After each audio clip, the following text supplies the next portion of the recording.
Carlo along with Mike Gonzalez, and it is homecoming. We got everybody down here on the set. We got the drum line.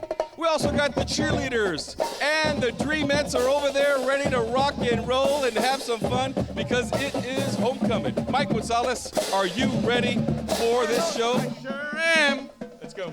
Let's do this.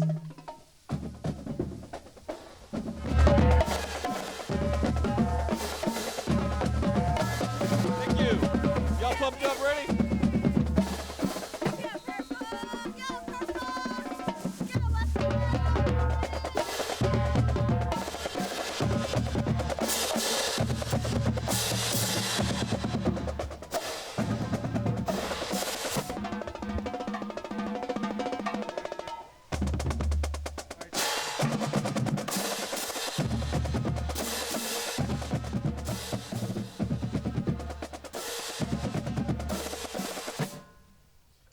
Thank you very much. Weslaco Panther Corps drumline is here. Cheerleaders in the house. Weslaco High School Dreamettes as well because it is homecoming, Mike Gonzalez. How was that for an intro? That's the way you do it. That's the way you get things started. The drumline, they're going to take a little break. Cheerleaders, y'all stay right here. Dreamettes, y'all come on in here. Join the party right here because we're going to talk a little bit of football because everything started last night with a homecoming parade and there were so many people involved. Let's take a look at some of last night's action because it's been a fun week. Homecoming here at Weslaco High School, and it's Festivities started on Panther Drive with a little parade. The band was on hand. They were pumped up because, that's right, tomorrow is Pittskin. All sports teams were represented in a very inclusive parade where you could just feel the Panther spirit because of that great victory last night. Right, girls? Last week, after the parade on Panther Drive, the crowd gathered around the parking lot for a community-wide pep rally. Then they broke out the mobile phones because, Mike, it was time for the lighting of the W. Those are just some of the highlights from a fun week at Weslaco High School for this 2019 homecoming.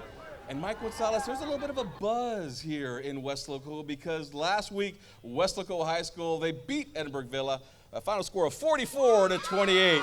Yeah, I mean, everybody was very excited last week. It was a road game on a Thursday night, and the stadium was packed. And I swear, Carlos, I hadn't seen a packed stadium in Edinburgh like that in a very, very long time. And the Panthers came away with a victory. In my mind, it's probably the biggest regular season victory. We're talking September, October, early November. Since probably 2005 when the Panthers defeated PSGA North in a big game in the middle of October where PSGA North was ranked number 1 in the Rio Grande Valley.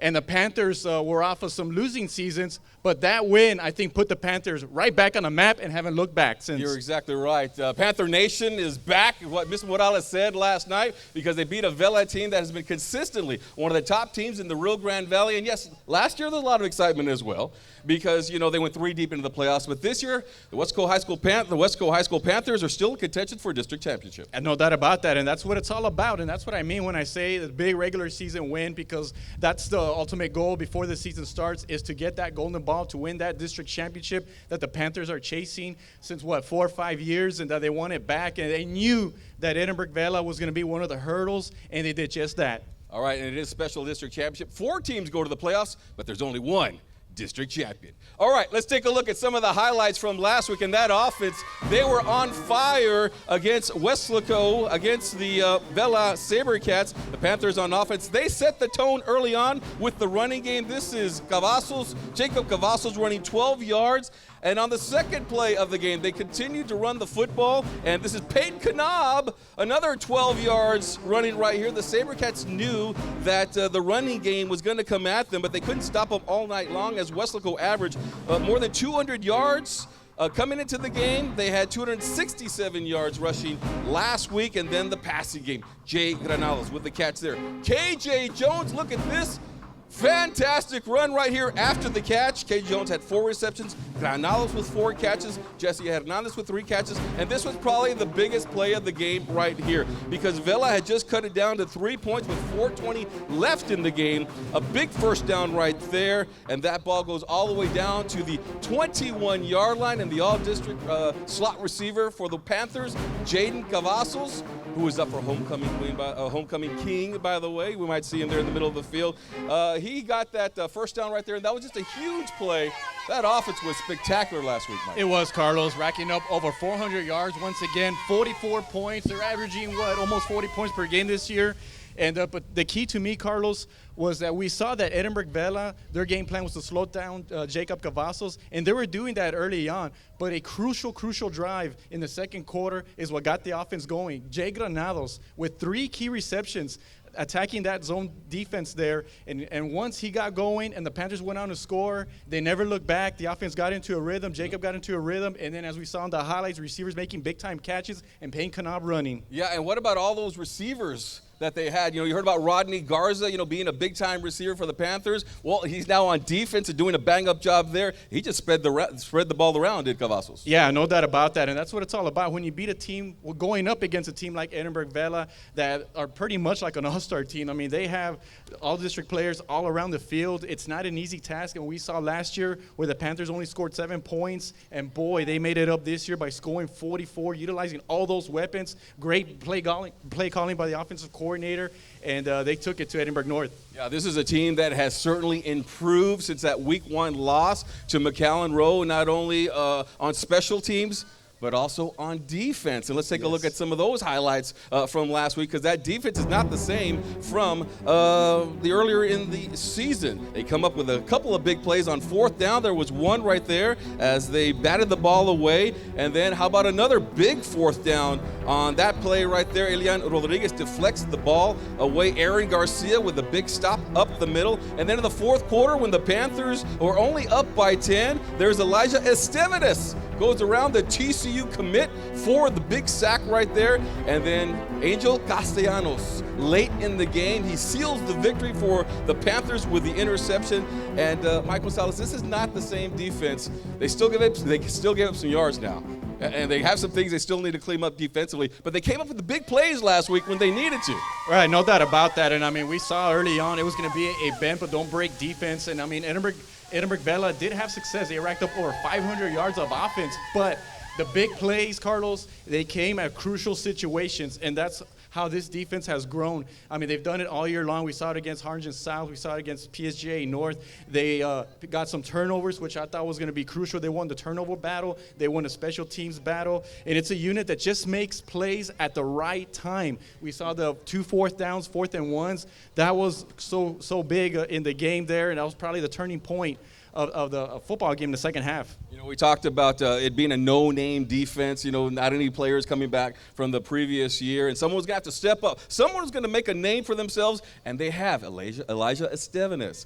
We got Tank now and Aaron Garcia all on that defensive line playing great, outstanding football. Yeah, Carlos, and I mean, keep in mind, no starters from last year were back from last year's team that went to the 3rd round of the playoffs. So we've had guys that came into the first game against McAllen Rowe who got their first loss last night, but are having an excellent year and just have grown little by little. And as you mentioned, Elijah Esteves, Rodney Garza, and just guys. Burgate, we got to mention, the linebacker, only a junior, coming up with a huge sack late in the first half to make Vela kick a field goal instead of scoring a touchdown. Well, when you win these big games, you get all the accolades. And that's what happened to Coach Roy Stroman as he was named the Texas High School Football Magazine 6A Coach of the Week.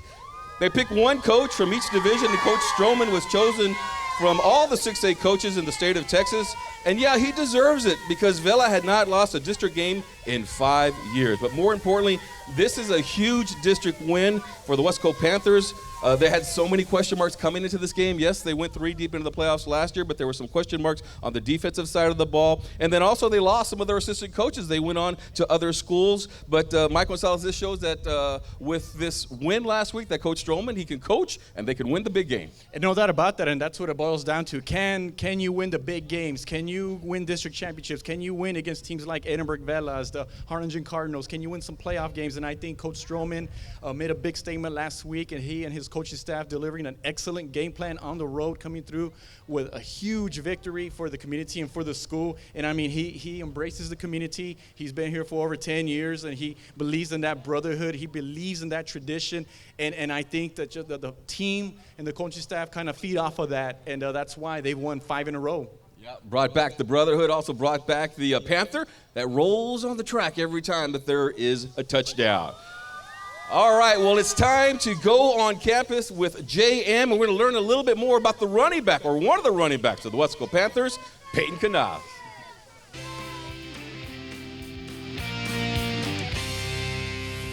We are at Weslaco High with Peyton Kanab. So, Peyton, this is your home. This is basically where you live most of the time. So, how would you explain football? Football is like a passion to me. I mean, I've been playing it since I was first grade.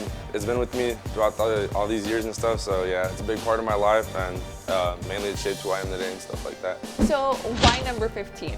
Well, to be honest, I wanted a kind of a different number, but I mean, my sophomore year, I was just going through numbers and 15 landed. Fear God is the first tattoo you ever got. Why did you get that tattoo, and what does it signify? I mean, fear God means like fear disappointing God, and ever since, I mean, 2 years ago when I started like getting more into like church and stuff, going to CCE more, I learned more about it.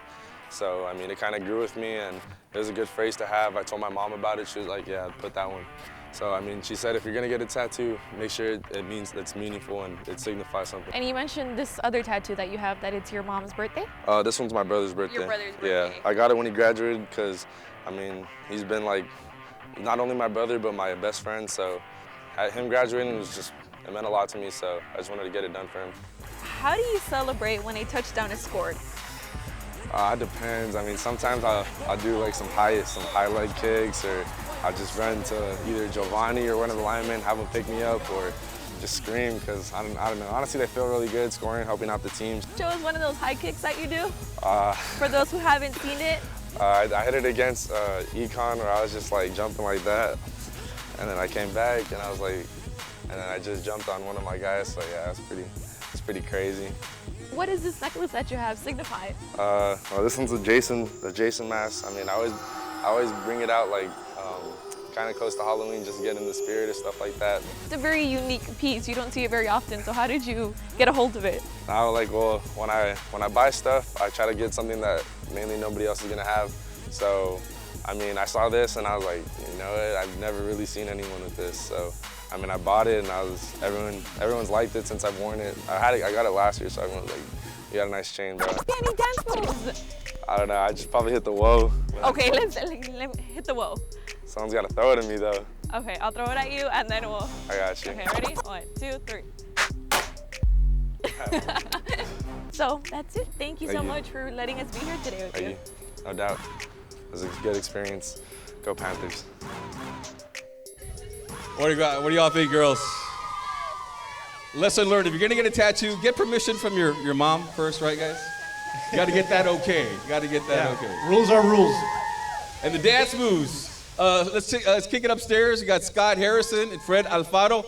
Guys, y'all ready for tonight's game? Oh, definitely. And I'll tell you what, I hope the team is ready. And even though last year scored 75 points against Donna North, last week snapped Vela's 33-game winning streak in district. Something to remember. Earlier this year, I was in Baton Rouge at LSU. They were playing Northwestern State. The week before, Northwestern State had lost to an NAIA school. But on that particular day, after the first quarter, LSU was trailing both on the scoreboard and in stats. So football, Fred, you always got to be careful. You've got to be ready. That's right. And Coach Marichilada's got to have the Chiefs ready. But, the Panthers are on a mission. I really believe tonight, and really since last week, they're on the road to that district championship, and I just don't know anyone get in the way of the Panthers, Scott. I just really don't. Well, we're ready. They're going to be ready, and I think it's going to be a great homecoming night. Back to you guys. All right, well, thank you very much, Scott Harrison and Fred Alfaro. Y'all have a good call tonight. All right, it's time to learn a little bit more about medicine. I know a lot of these football players, they hit the weights, especially over the summer, and they're taking those protein shakes, Mike, to help build the muscle. And so Dr. Diego Moreno says if you're going to be taking some protein powder to build muscle, you got to make sure you know what you are taking. Protein powders are really popular, especially among athletes. It's important to choose one that's been verified by a third party. So Informed Choice is a company that I know off the top of my head that goes through strenuous testing of these protein powders and make sure that everything is in that the company says is in them is actually in them. All right, thank you very much, Dr. Moreno. All right, now it's time to meet the drum majors from Weslaco High School. How about a big hand as they come down here, jump on the set, because they are fired up and excited because not only is it homecoming, hey, but Pigskin is going to be taking place tomorrow as well. Girls, got 2 microphones. We got 3 young ladies right here. I know you guys are pumped up and ready to go. Introduce yourselves first to the crowd. I'm Maricruz Perez, and I'm your Weslaco Panther Corps head drum major. All right. I'm Lillian Bravo, and I am one of the assistant drum majors. I'm Natalie Estrada, and I'm also an assistant drum major. All right, girls. Well, welcome to the pregame show. Maricruz, tell me first of all a little bit about what happened last week, because you guys were in San Benito, where Pigskin is going to take place tomorrow, and you guys were named grand champions? Yes, that is correct. We went on that field. We all had the same mindset. We all knew what needed to be done, and we all left it out there on the field. And, well, as you could tell, it came out to the greatest outcome that we have ever had here, and I think we're also back as well as Panther Nation. All right, way to go. Panther Corps, Panther Nation. For the Panther Corps, yes, all right. I understand the name of your show is Ascension. Why don't you tell us a little bit about your show? So our show, it starts off very soft, very calming, and then we reach this climax where the band just starts playing this beautiful sound. If you see our show, people who watch it will tell us wow, that really gave me chills, and even on the podium, it feels so good with the music hitting you. You hear the drum line, the front ensemble, all the energy that's coming to the front. It feels so good.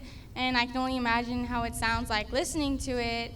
And then it starts calming back down. And then we get to the third movement, and we have this brass feature, which shows what they're able to play, because they have to do double tonguing and stuff. So it's a little bit more challenging, but they're still able to get it done. So it sounds super cool. And then the band comes back in, and then we end with the 2 flutes and the brass ensemble, and it ends on a very soft note. Well, we're looking forward to seeing it again tonight. Natalie, tell me a little bit about what it's been like this week, because, y'all, kind of like you said, you hit a high note, pardon the pun, last week. So this week, just like the football team, y'all have had a pretty good week, huh? Yes, Mr. Leal is always pushing us to work our best, and even though we won grand champions, it isn't given to us, and we're still striving to do really good in Pigskin, trying to get the Division I, and hopefully it has a great outcome. We all know that in sports, it's all about team. Football, basketball, baseball, soccer, any sport. In band, all of you guys have to be in sync just like in sports, but you guys have 243 members. Talk about the challenge and just talk about the hard work that's been put in. Are you guys ready? We are definitely ready. We've been preparing since the summer, and like they always say, the grind don't stop, because it really doesn't stop. We all have the same goal, and there's 243 of us, like you mentioned, and it takes a lot of determination, especially for a big group just as ours. And I feel that with our director, our fans, and especially our supporters, our band boosters, our student section, we couldn't be able to do what we're doing if it wasn't for the support and the cheering that we hear every Friday night light. Yeah. You guys ready for tomorrow? Very ready. Ready? Yeah. Drumline, you guys ready for tomorrow and for right now? Why don't you bring it back on and help us wrap up this show? And do what you do best, and we'll say good luck to everybody here, the Weslaco Panther Corps. Good luck tonight, homecoming. I know they all have one of your band members who also might be a homecoming queen tonight. So we're going to have a good time tonight. Homecoming here, Weslaco High School taking on Donna North for Mike Gonzalez, Carlos Robledo, the drum majors that are right here. We will see you after the game.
Ladies and gentlemen, before the national anthem, we would like to introduce the veteran of the game, brought to you by De La Garza Family Dental. Tonight, we would like to recognize United States Army Sergeant Eddie Mancias. He spent 8 years serving his country overseas and at home.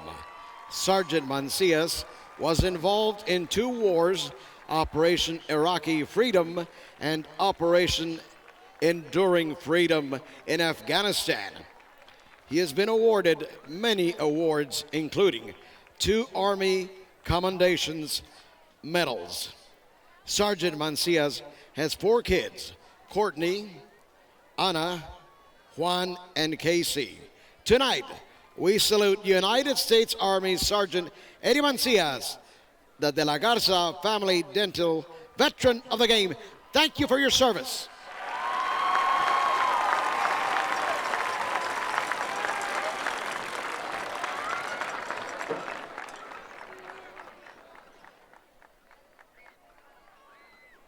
Now, will you kindly stand and remove all headgear for the presentation of the colors being conducted by members of the Weslaco High School Junior ROTC.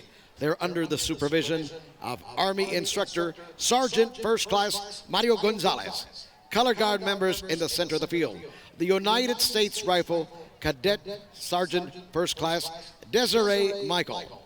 United States Flag Cadet Sergeant Lisa Alisbo. Texas Flag Cadet Private First Class Emily Esquivel. Texas Rifle Cadet First Sergeant Alisa Longoria. And now join us as the Panther Corps honors America with our national anthem.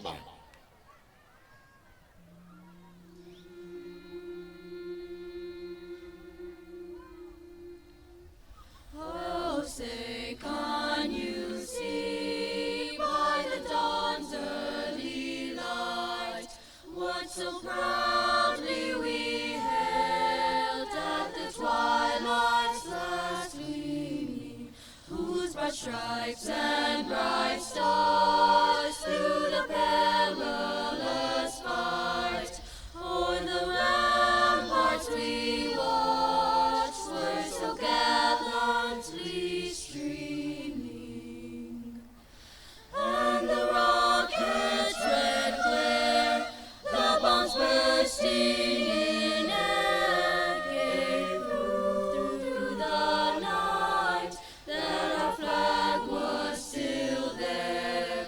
Oh, say does that star-spangled banner yet wave o'er the land of the free and the home of the brave. Thank you to the Weslaco High School Choir.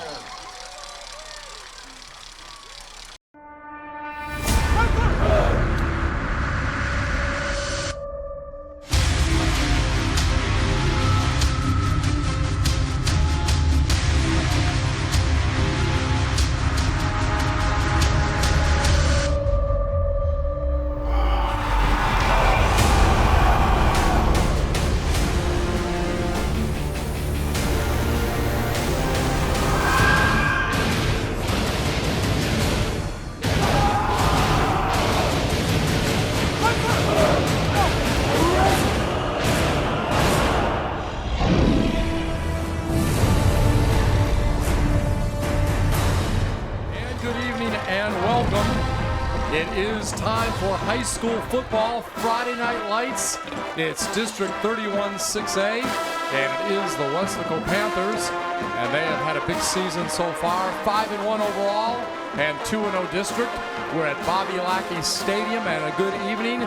Welcome to Texas National Bank Field at Bobby Lackey Stadium, and they are going to be hosting the Donna North Chiefs. They are 0-7 and 0-3 in district, and right now I am along with Football Fred. I'm Scott Harrison. Fred, obviously last week, a huge victory for Weslaco on the road, defeating Robert Vela in Edinburgh. They had won 33 straight district games, but you don't want to have a letdown this week. Well, that's exactly what you need to remember if you're a Panther player. Hey, it was great. It was a great. You did awesome. And you've got the inside track to the crown, if you would, the district championship. But now you've got to keep focused. You've got a few more games. Let nothing get in your way. We expect nothing but a great football game by the Weslaco Panther squad. And of course, this team that has come in tonight, Donna North, they have quite a coach, don't they? Yeah, Coach Mario Marichilar, and a lot of folks remember, especially from the Mid-Valley, and we'll talk about him as the game kind of goes on, was at Edcal Chelsea, very successful player, successful coach. Now is trying to bring that same mentality, that toughness to this Chief team. And we see Donna North has won the toss of the coin. They'll receive first. Coach Stroman, Roy Stroman, head coach at Weslaco, also a big honor for him. And we do want to mention that very quick. Of course, it was mentioned in the pregame show by Carlos and Mike. Yeah, basically, and I'll help you out with you because really, we're thinking about it. He's the 6A coach of the year. Dave Campbell's coach six of the week, right? So that was great. All right, so there's going to be a change in the lineup tonight for the visiting team. Their starting running back, Alex Benavides. He has rushed 15 times for 206 yards and a touchdown last week against Economides. 16 carries for 95 yards and a touchdown. He is out tonight with an ankle injury. Right. So that is big right away. It'll be first down and 10 at the 25-yard line. And it's going to be a handoff to start the game. And very little going on that handoff. And it was Bruce Trevino on the run. So it is going to be second down and 8 tonight. Of course, the quarterback is Brandon Escobar. We'll talk about him. Right. This defense tonight, defense tonight is looking for a shutout. They want to shut this out. That's what they're looking for. All right, second down. Another running play. And this time, no go again for Bruce Torino. 2 runs, not much gain. Nothing much there for the Chiefs to start the game. And it's going to be third down and 8 coming up. And on that tackle, guess what? One of your favorite players. Yeah, Angel Castellanos, he's definitely always there around the ball. He's been a big-time player all season long. Once again, we always say this, he came from another sport, and he's contributed a lot to this defense. He has 48 tackles to lead the team, 15 last week, and an interception. And again, Escobar is a senior. Wears number 2 spread offense. This time tries to lob a pass and does get it down to about the 36-yard line. Will be close to the first down, and it was Rigo Rodriguez. Yeah, Rigo is their go-to guy. If there was such a guy that you go to when you need a big play like that one, you're going to go to him. Rigo Rodriguez on a nice pass and catch. Escobar to Rodriguez. We might see quite a bit of that tonight. So it's going to be a first down. Ball is marked at the 36-yard line.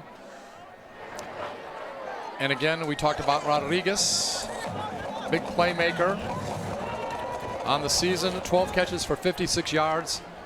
Actually rushing the ball 12 times 56 yards for a touchdown. We'll have his receiving in a moment. Does a nice job. 10 catches for 159 yards and a touchdown, so he can rush or run the ball. And this time another pass. And the ball will go up to about the 41-yard line. Gain of 5. It looks like Rodriguez again. Yeah, and this builds momentum for a young offense. You got to remember that this Chief offense, really the whole team, is a junior team. They're very young, but this is one of their best players, and really the future is bright for him. Rodriguez, nice pitch and catch from Escobar. Again, that's if they want to go somewhere, that's where they're going to go to tonight. They're missing their star running back, so Rodriguez might have a big night. Officially a gain of 6 on the play. Second down and 4. Ball is at the 41-yard line in Chiefs territory. And it's going to be a quarterback keeper up near the 50-yard line. is going to be the quarterback, and he's going to get about 5 or 6 yards. He gets enough for the first down. Actually, more like maybe 8 yards. And talking to Coach Marichilar, he said, hey, he's our best play, one of our best players. He's a small guy, but he's going to fight you every single play. And he's coming out. Nobody's telling him he's playing the Weslaco Panthers. Not yet, anyway. And once again, he'll keep the ball, and he is going to get down to the 44-yard line, gain of about 7 on the play. And we see right now that the movement is toward the south side of the field, toward the scoreboard for the visitors here in the opening quarter. And really what each play does, I mean, you're picking up positive yardage. If you're the Chief, just saying, hey, we're building on something, and you're getting encouraged, you're getting confidence in the fact that you're moving the ball. That's good to see if you're a Chief fan. 2nd down and 3, gain of 7. Jesse Perez, by the way, in on the tackle. And it is a quarterback keeper this time, little or no gain. Yeah, here we go. First time we mentioned big old tank. That's Adrian Fuentes, who always seems to be at the right place at the right time. Well, if you're the defense, if you're the offense, he's at the wrong place at the wrong time if you're the offense. But he's a good player, solid player, nice tackle. Tank this year, 30 tackles, 1 sack. Nice. Got to meet his dad last week at Edinburgh. Very nice man. Yep. So it's going to be a loss of 1 on the play at the 45-yard line of Weslaco, 3rd and 4. Under 8 minutes remaining in the first quarter. First possession of the game, Donna North Chiefs. Blitz on the play. Pass is complete to Rodriguez, and Rodriguez is going to be tackled for a loss in the backfield. And that's a great play by Gabriel Gonzalez coming up on the play. You know, he could have easily gained, picked up some more yardage out there by Gonzalez. Nice tackle. You know, he got pushed into it as well, but he made a good tackle. So nice play there by the Panther defense. And Gonzalez, number 2 tackler on the team with 44, had 10 last week. So it is going to be 4th down coming up.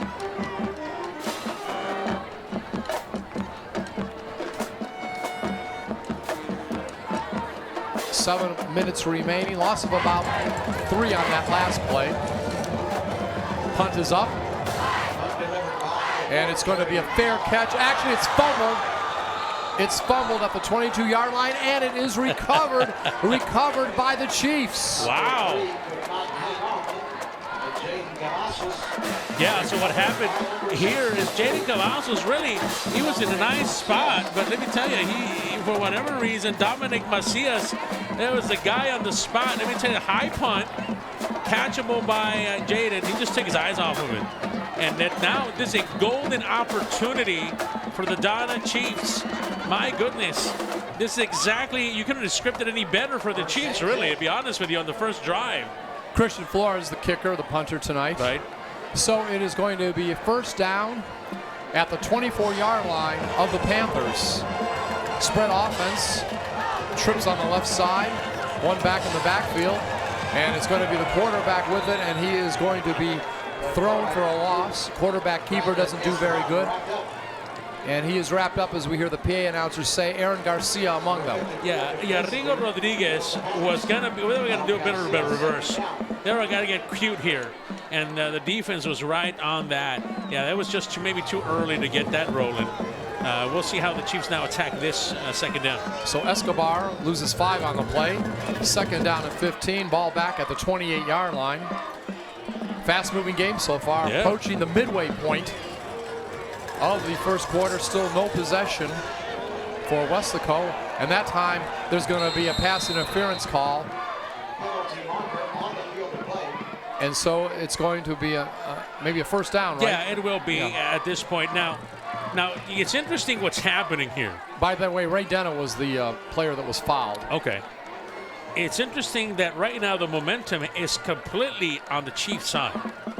So everything that has to be going right for the Chiefs, again, in this possession is. So let's wait for the flag. Is this the first penalty, I believe? Yeah, it should be. Go to the play. Holding. Defense, number 25. 10-yard penalty. Automatic. 1st down. So that's a lifesaver for this offense, which is struggling to move, but the penalties and the turnover have helped the Chiefs still be in this position. They have a chance now to score and go on top first if they can put things together here. So the ball's at the 18-yard line, 1st down and 10. We have a slot on the near side. Handoff on the play, and the ball is fumbled, and it's loose, but it is picked up for a moment by Donna North, but it looks like maybe the Panthers might have finally got it. Yeah, who wants the ball? Yeah. Whoever Hot wants potato. it. Yeah, kind of put something on your hands, put some water, spit on it or something. You know, you just got to get those gloves nice and tacky. You see a fumble coming up. If you're listening to us tonight on live on audio, Facebook, you're going to see this game later. Check that play out. That was a fumble by two players on one play. It looked like Jerry Nava had it originally. Right, and the Chiefs keep the ball. Right. After all that fiasco, they all keep it back. Now they're in business now. Yeah, they're inside the 10-yard line, 2nd down and 1. Right. Chiefs have to be feeling good about themselves. Hey, come on. Chiefs, basically black and silver uniforms and white. And the handoff that time goes nowhere. Yeah, Jerry Nava, who also, what you'll see him as a quarterback, one of the, because they're short-handed at the running back spot. On defense, as a linebacker, he's their top tackle. Right. Nava has 43 tackles. Right, and that's what you see a lot with these young programs because the numbers are not there. You will see exactly that. You'll see defensive players playing offense and offense playing on defense. So no gain on that play. It is going to be 3rd down and 1. And already, on the opening possession, because of that fumble on the punt, the visitors have had the ball for over 7 minutes. Yeah. And this time, going to bull ahead, and looks like it's going to be a 1st down on the quarterback keeper. Now that's the way you keep the high-powered offense that the Panthers have, is by keeping the ball away from them. I mean, you run the clock as much as possible. You keep saying that's impressive. The fact that we're down to 4 minutes to go in the first quarter, and the Panther offense has not even been on the field since they were warming up earlier before the game. So there is the quarterback once again, Escobar. He has completed 51 of 105 passes for 515 yards, 5 touchdowns, and 3 interceptions. So 1st and goal to go, ball at the 6-yard line.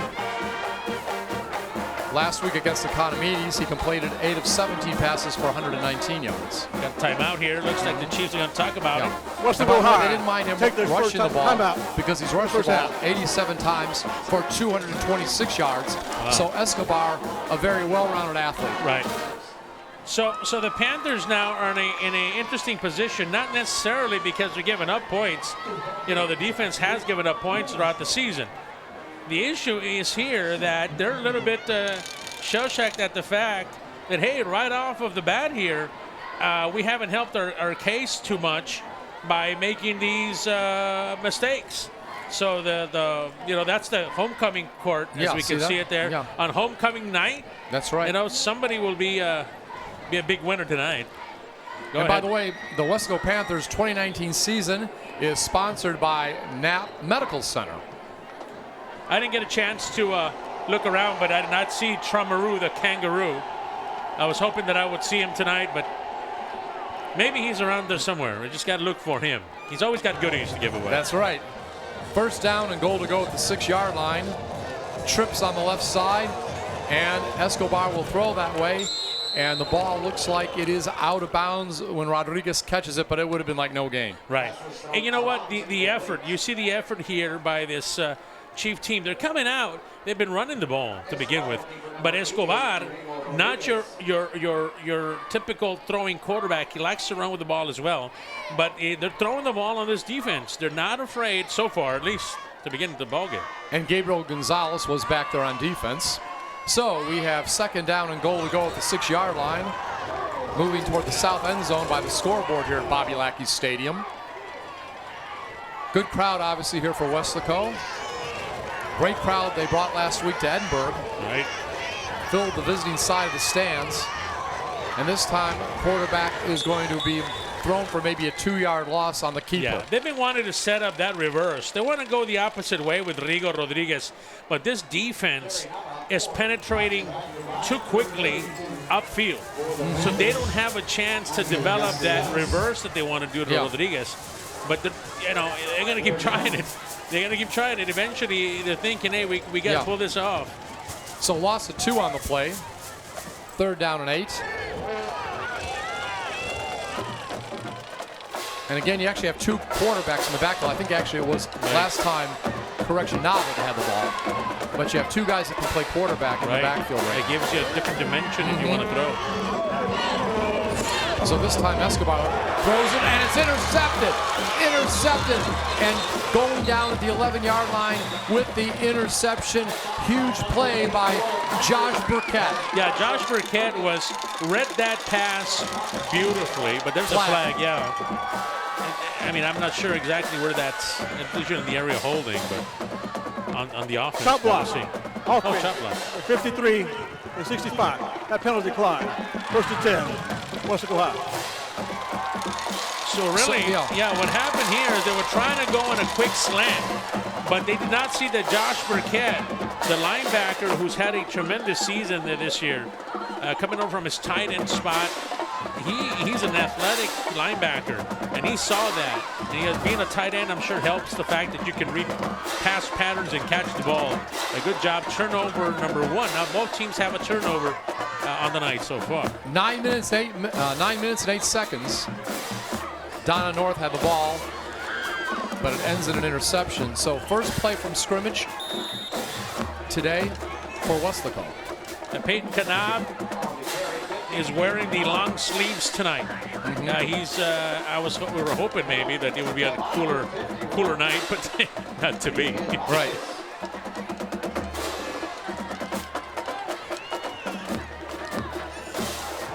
So it's going to be second down and 9. Peyton Kanab at running back. Jacob Cavazos at quarterback, and we have a flag. Yeah, big number 51 for the Chiefs. That's Miguel Vasquez.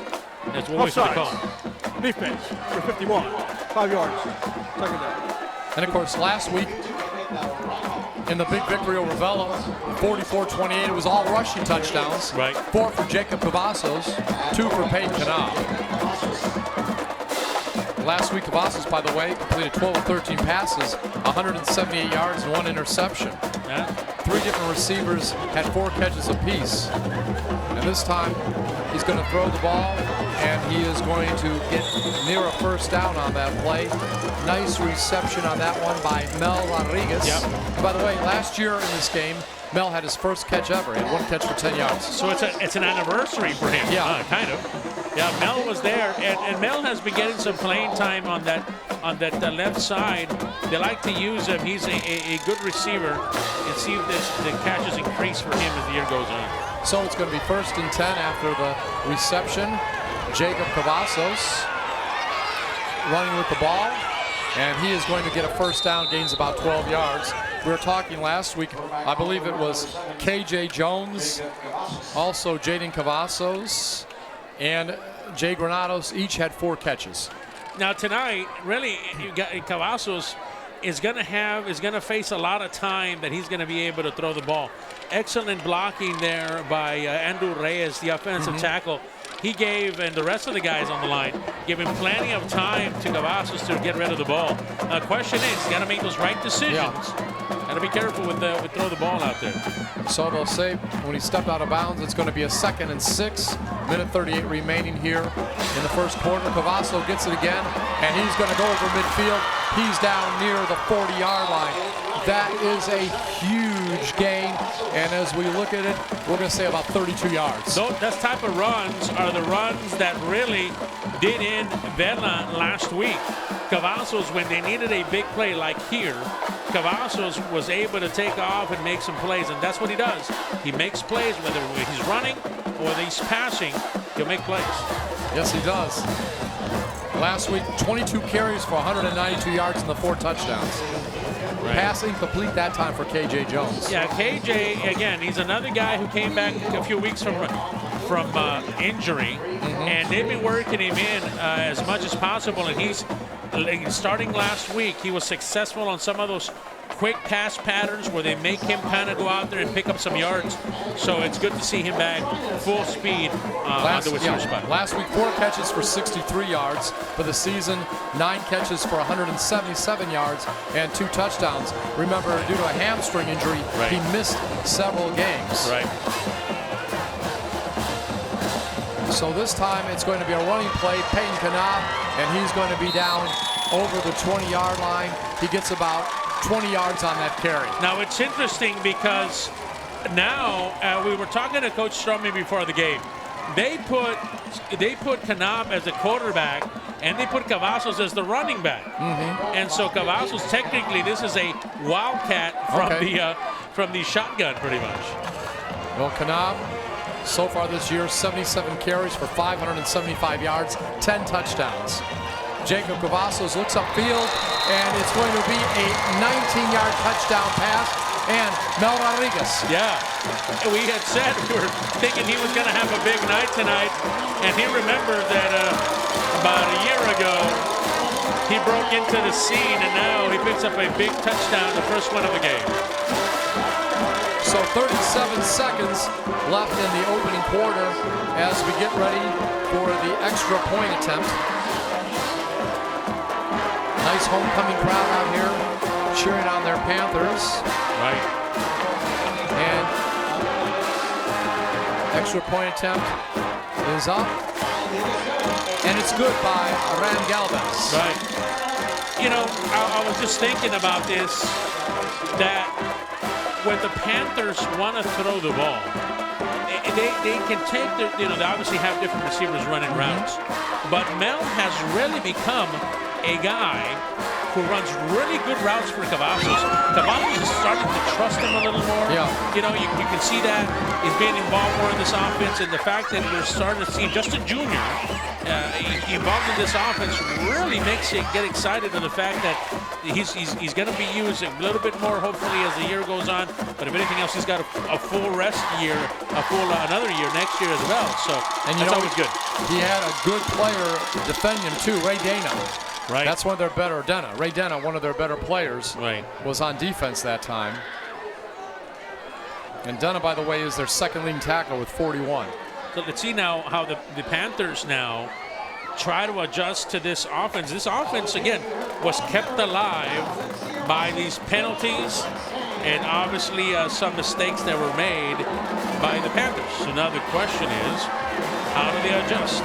We'll get to hopefully to see that here on this defense and how they do that. So the kickoff will come down to the 11-yard line, and it is going to be a fake reverse, and it's taken up to about the 16-yard line before the player is down there.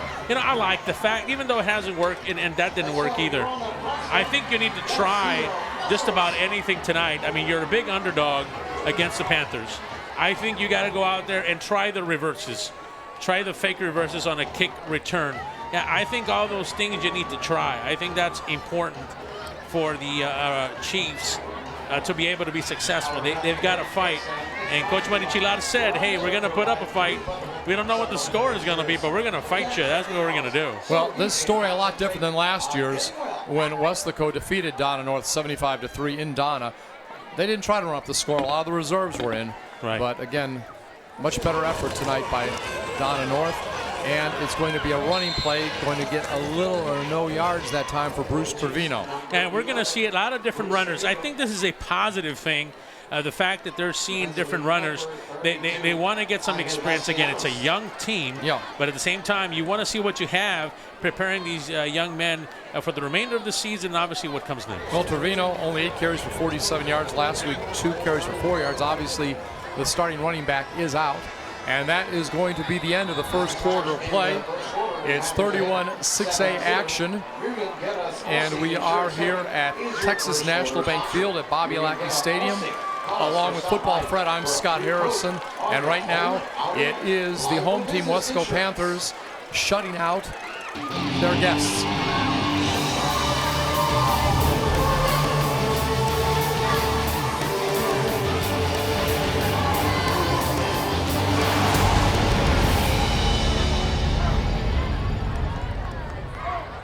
Score is 7-0.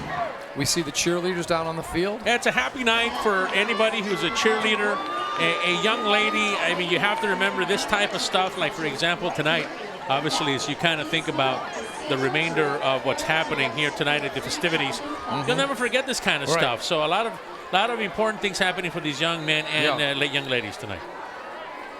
And, of course, the Chiefs trying to come a long way. They're 3-27 the last 3 years, have only won 5 games in their program's history. And on their second possession. Not much going on first down.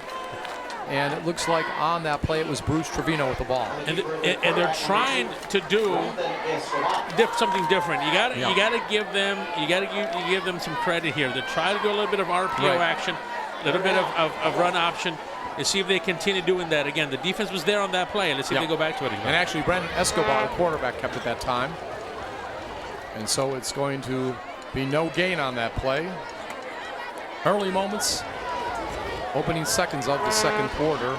Moving to the north in the second quarter is the visitors. And that time a complete pass to Rodriguez, but he is going to be tackled in the backfield for a big loss. Yeah, he was in trouble from the beginning of that. When that play started, it spelled trouble. Right. It went backward, so yeah, that's what ended up happening there. So it's going to be 4th and 10. Punt coming up. I'm just thinking, shouldn't it be cooler this time of the year? I'm just wondering as we await the punt. It should be cooler, shouldn't it? Punt out of the end zone by Flores. And it's going to be taken by Jaden Cavazos. And he will take it to about midfield. Actually breaks a tackle down at about the 48-yard line. And in just a moment, we are going to have our starting offensive lineup. Erasmo Garces III. Roland Morales. Lázaro Reyes. Giovanni Naveja. Andrew Reyes. Loli Verona. Jaden Cavazos. Peyton Kanab. Jacob Cavazos. KJ Jones. Jay Granados. ATPE is your ally, your voice for professional educators. And actually one change in that lineup. Raleigh Baronis is going to be out this week. Had a minor injury, I guess of a leg injury. Right. Yeah, but he's expected to be back very soon. And right now, Cavazos is going to throw the ball downfield. And it is going to be incomplete. And it was well downfield. It would have been in the red zone had it been completed to Jay Granados. Yeah, Jay's had a good solid game last week. Well, remember at one point, I think in the second quarter, had 3 straight receptions. Right. And for the year, obviously doing very, very well. Has 15 catches for 138 yards last week. He had 4 catches for 62 yards in this game last year. Right. He had 3 catches for 26 yards. So it's going to be 2nd down and 10. Ball at the 47-yard line of the visitors. And this time it is Jacob Cavazos thrown down for a 3-yard loss in the backfield by Charlie Perez, a linebacker. Yeah, not too much there. Cavazos should have probably handed off the ball, but it's so hard to make a play when you're going full speed and the defense is coming full speed and your blocking up front is changing. So it's just tough. But nonetheless, he kept the ball. That's a good thing. I was kind of afraid it might have slipped out at one point, but he kept it, bring up a big 3rd down now. All right, so the ball is inside Chiefs territory at the 49-yard line. 3rd down and 12. Loss of a couple on that last play. Jacob Cavazos has it, and he's going to throw a short pass to Jaden Cavazos. He'll get down to about the 40-yard line. Picked up about 9, still 3 yards short. That's the comfort play that I talk about with Jaden Cavazos. He's always open on the flat. When you want him, Cavazos, Jacob will get it to him, and he's going to be open. That's a security blanket, if you would. That's how open he can get, and big play there. Holding, offense for 55, 10-yard penalty, 3rd down. Well, last year in this game, Cavazos, of course, he didn't play that much because of the score. Had 3 catches for 19 yards. Last week against Vela, one of those guys with 4 catches along with KJ Jones and Granados. He had 4 catches for 53 yards. And overall, great season. 24 catches, 308 yards, 4 touchdowns. All right. So here it's a long 3rd down now. 3rd down and 20. Ball at the 41-yard line back in Weslaco territory. Cavazos feeling pressure, screen pass to Peyton Kanab. He's going to get over midfield, and he is going to get down to the 40-yard line He has a nice gain of 17, still 3 yards short of first down. Yeah, it was nicely set up by the Panthers. Now, you know, when they want to set up a good screen like they did here, they really do a good job of it. You know, just a couple of yards short, really, but nice effort there by Peyton Kanab. And we'll bring up a third and short. What do they do here, punt? I would go for it. All right. So here is Cavazos with the ball, and looks like he's going to keep it. He is, and he will get down to about the 31-yard line. So nice gain of 10 yards. Needed about 3 or 4, got 10 for the first down.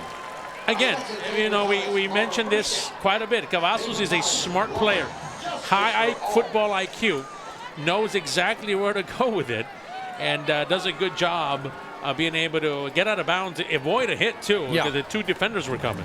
So ball at the 31-yard line. There is Jacob. And again, he has completed 66% of his passes this year. So doing a good job. Peyton Kanab, this time he's going to get down to about the 25-yard line, picks up 6 on that play. Yeah, and that's the way you bring down Peyton Kanab. You've got to go low and really don't let go. That's what it is, because if you hit him high, you're just going to bounce off of him. You got to make sure you wrap him around the legs, bring out as much weight as you can on him and try to bring him down. Last week against Vela, 15 carries for 62 yards, but most importantly, 2 touchdowns. So it's going to be 2nd down and 5. Payne will get the ball again, and it looks like he will be a little short of the first down. Right. They're happy right now with the running game that Kanab and Cavazos are doing. You know, you have other running backs that you can throw in there. But again, as long as you're having success with this lineup, obviously Jesse Hernandez is another one that we like to see out there. But right now, a lot of success, at least on this drive, running the ball. Ball at the 22-yard line, gain of 4. It's going to be 3rd down and 1. Clock approaching 7 minutes left in the first half. Jacob Cavazos looks like he will get a couple yards. That would be enough for the first down at the 30.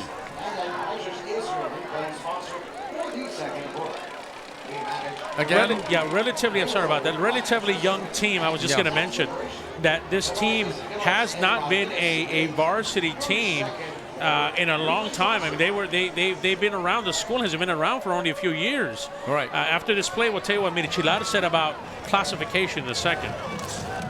So this time, Jacob Cavazos throwing toward the end zone, and it's caught. Jay Granados with the touchdown reception. 21 yards. 21-yard touchdown reception for Jay Granados. Fans are happy. Yeah, well, they should be. Big play, Jay.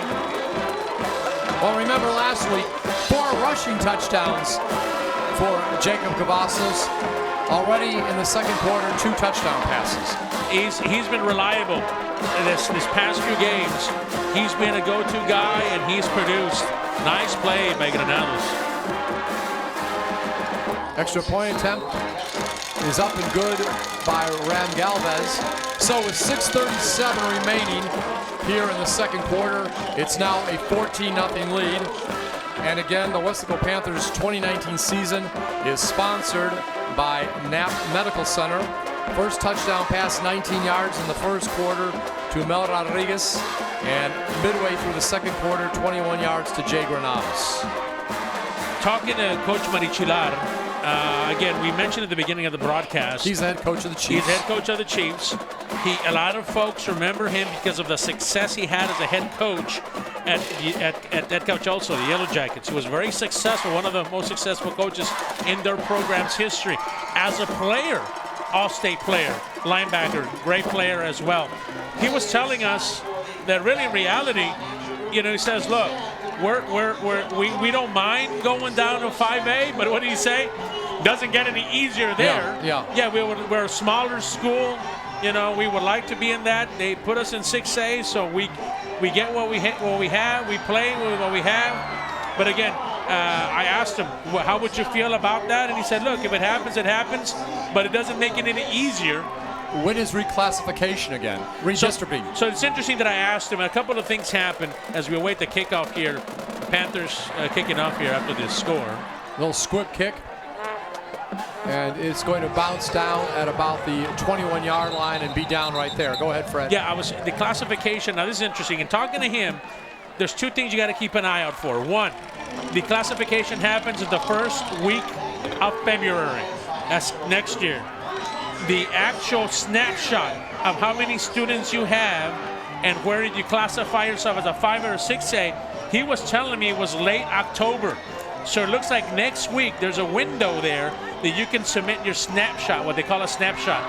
So we'll see if they qualify as a 6A team or if they go down to classification to 5A. So that's happening pretty soon. All right, very insightful. Yeah, yeah. So we have 6:36 remaining till halftime. Homecoming here at Bobby Lackey Stadium. 14-0 Panthers lead. Big night tonight. We're going to crown a what is it, a queen, a homecoming queen? Do they still have a homecoming king? Oh, yeah, they do. Yeah, we'll get that name out whenever we find out who that is. All right. Eventually. So are we looking at an extended halftime because of the festivities? They're the first half. I was thinking about that. All right, we have a timeout right now by the Chiefs. And by the way, don't be shocked by the rushing success of Weslaco tonight. They had 267 yards against Vela last week. Right. And, of course, this win was big in the RGVSports.com top 10 poll for Weslaco. They are now tied for third place with Sherryland Pioneer. And McAllen Memorial is number 1, Harlingen High number 2. Nicky Rowe, who lost last night, right? First loss of the season. Night, yeah. They were 5th and Vela was 6th. That was as of Monday. Yeah, I completely disagree with that. What's that? I said I completely disagree with that. Well, but that was before all these games have been played. Oh, okay, great. Yeah, great. you I was going to say, understand. and even now, I'll be honest with you, the top two teams, both Harlingen and even McAllen Memorial, that's a little too high if you ask me. But oh well. I agree to disagree. Yeah. Well, we see the fans. You can see how crowded it is tonight. The fans are there. And you can see, apparently there was a turnover right on the... Yeah, and that's what I was about to mention, that it looked like there was a turnover on that play. And really what it was the kickoff. Yeah. I saw the player come up and not even attempt to get the ball. All right. But it looked like a Panther player fell on it. It's a live ball. So the Panthers get the ball. The start looks like they started at the 20-yard line or so. And Mel Rodriguez on the reception. So it's going to be second down and about 3, pickup of 7 on that play. And that time it's going to be Jesse Hernandez with his first rush of the night. He's going to be thrown for a loss, but he had a big game last year when he played against these guys. 6 catches for 137 yards and 2 touchdowns. Yeah. And coming into this game, 22 carries for 195 yards and 2 touchdowns. Yeah, checking in Jesse Hernandez. We like him as a running back. He's an excellent complement. They complement each other, really, Kanab and him. They've got, obviously, both have speed. Kanab a bigger runner than Hernandez is, but still an effective runner. Lost several on that play. 3rd down and 4.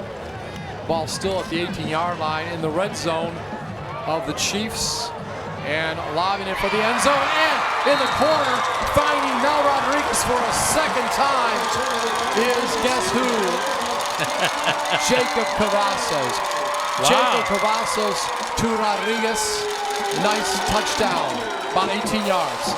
Mel Rodriguez, it's his coming out party tonight. Yes. He says, hey, if anybody's going to have a big night, it's going to be me tonight. Mel, really on that play, it was a one-on-one matchup, and he just went up there and grabbed that ball.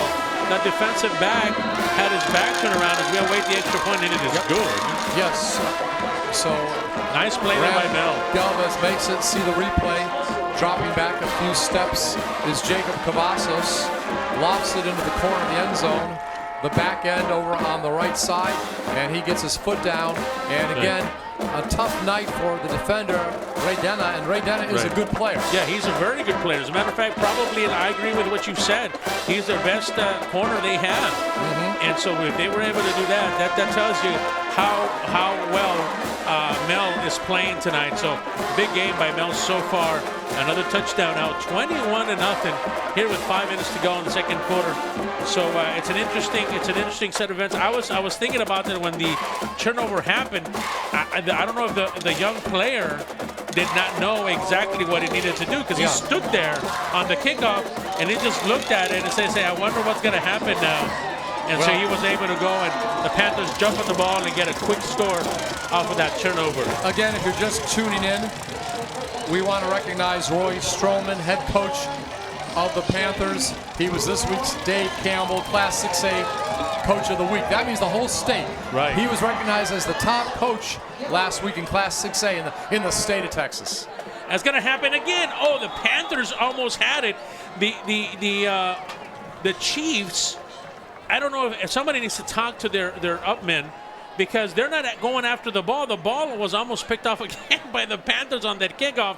Somebody needs to tell them, somebody needs to go get that ball, because that ball's a live ball, and the Panthers almost had it. Somebody touched it and it went out of bounds. I don't know if they're going to call it a penalty or not, because I don't know if anybody touched it. I guess I'll check that in a second, but I thought a Panther touched it before it went out of bounds, so the ball should have stopped there. They're marching forward. Kick, untouched free kick. Yeah. By the kicking team. Okay. Yeah, Donna so North they kicked the ball 5 yards from the end of the play. Yeah, First the down. ball went out of bounds, I guess, before a Panther player touched it. So the ball now stands at the 32-yard line for the Chiefs.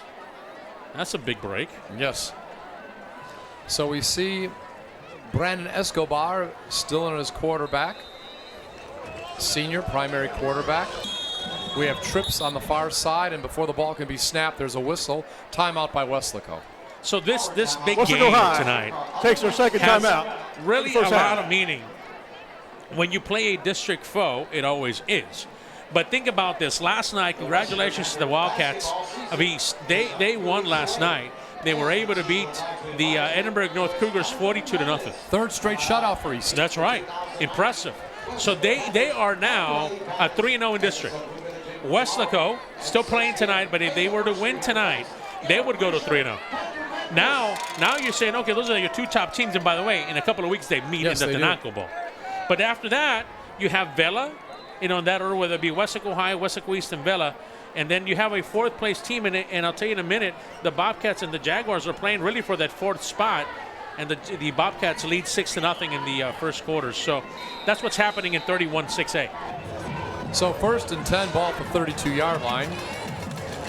Trips on the right side, and ball is handed off to the other quarterback in the backfield, Jerry Nava, and he gets nothing. Yeah, Alexis Munoz decided he was going to crash the party. He bid his man, gets there as soon as the ball is given to the running back, Big 94. Alexis Munoz was there on the spot, and he was able to, along with Josh Burkett, make that big play and a loss of yardage. Munoz has 25 tackles this year. Didn't he have an interception once, too? Yeah, he was able to tip it himself. Field, yeah, it was tipped it himself. Nice athletic play by him. So it's going to be 2nd down and 13. Loss of 3 on that last play. Ball back at the 29-yard line. Chiefs in their own territory. Panthers lead 21-0, approaching 4:20 remaining in the opening quarter. And this time it's going to be another loss. Rodriguez has it, and he is thrown backwards. On the opposite end, we were talking about Munoz and how active and disruptive he is. Well, on the other side, you have Elijah Estevanes, who is just as disruptive as the other guy is, Yeah, nice play. A couple sacks this year. But nice play there by Jesse Pettis as well on the play. Right. So a loss of about 5 on the jet sweep. Right. Makes it 3rd down and 18. Players in the slot. Nava still in the backfield with Escobar. Spread formation. Again, 4:17 remaining till halftime. Homecoming night, Bobby Lackey Stadium. This time it's thrown to the right side and picking up some yardage that time. It's going to be, I believe, Donna. We'll double check. Yeah. Ray Donna, who we've been talking about on defense, this time on offense. Yeah, and he plays offense, he plays defense, is a valuable player. Again, the smaller program, a smaller 6A program, will have a lot of players that will play on both sides. So he picks up about 6 or 7. It's going to be 4th down and 9. Right. ball at the 34-yard line. Punt coming up. Flores does it. And it is going to go back to the 27-yard line for Weslaco. It's going to be Rodriguez with it. And he is going to have a nice little return that time.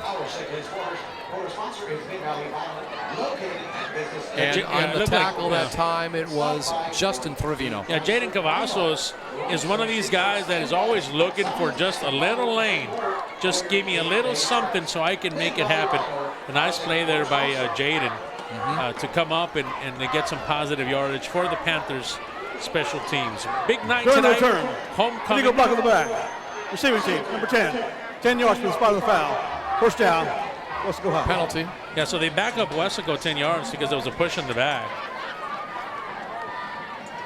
And so I was just thinking, you know, how they every game they have honorary captains, right? And they have different people come. And this year was something, you know, and I'll go back, I guess, to make reference to it after this play, but about a young man, David Torres, who was a Panther player. We'll talk about him in a minute. First down and 10, ball at the 34-yard line. Jacob Cavazos will throw the ball, and this time it is Jaden Cavazos, about 9 yards. Yeah, he passed suddenly a Panther player, and so tonight the class of 2000, they had honorary captains: Hector Solis, Art Perez, Joe Calderon, Israel Loya, and David Torres' jersey was being held by Andres Garcia. Back then in 1987, they were by-district champions, co-district, by-district champions in 1998. Part of the Panther Brotherhood. I wanted to acknowledge them and also their Brotherhood partner, obviously. Worthy Panther. tribute. Yep. Second down and 1. Screen pass this time to Peyton Kanab. And Kanab is going to get down to about the 48-yard line. Picked up about 4 yards. Needed 1. Good enough for the first down. Right. So it looks like the Chiefs came up and put a good hit on Kanab, and they tried to strip the ball from Kanab, but they were, at least the Chiefs were claiming like it. They claimed the ball. Couldn't really tell if he had dropped the ball or not. It was a screen again to Kanab. Picked up some nice yardage and then comes up. That's right. Christian Cortina comes up and lays the wood on Kanab. And Tony Gandaria put nice pressure that time on Cavazos. All right, running play again is going to pick up some yardage, maybe about 5, but a good first down play. Yeah, Kanab again, you know, he just kind of keeps coming. He's just waiting. He's patient. He's going to wait until you give him a little something.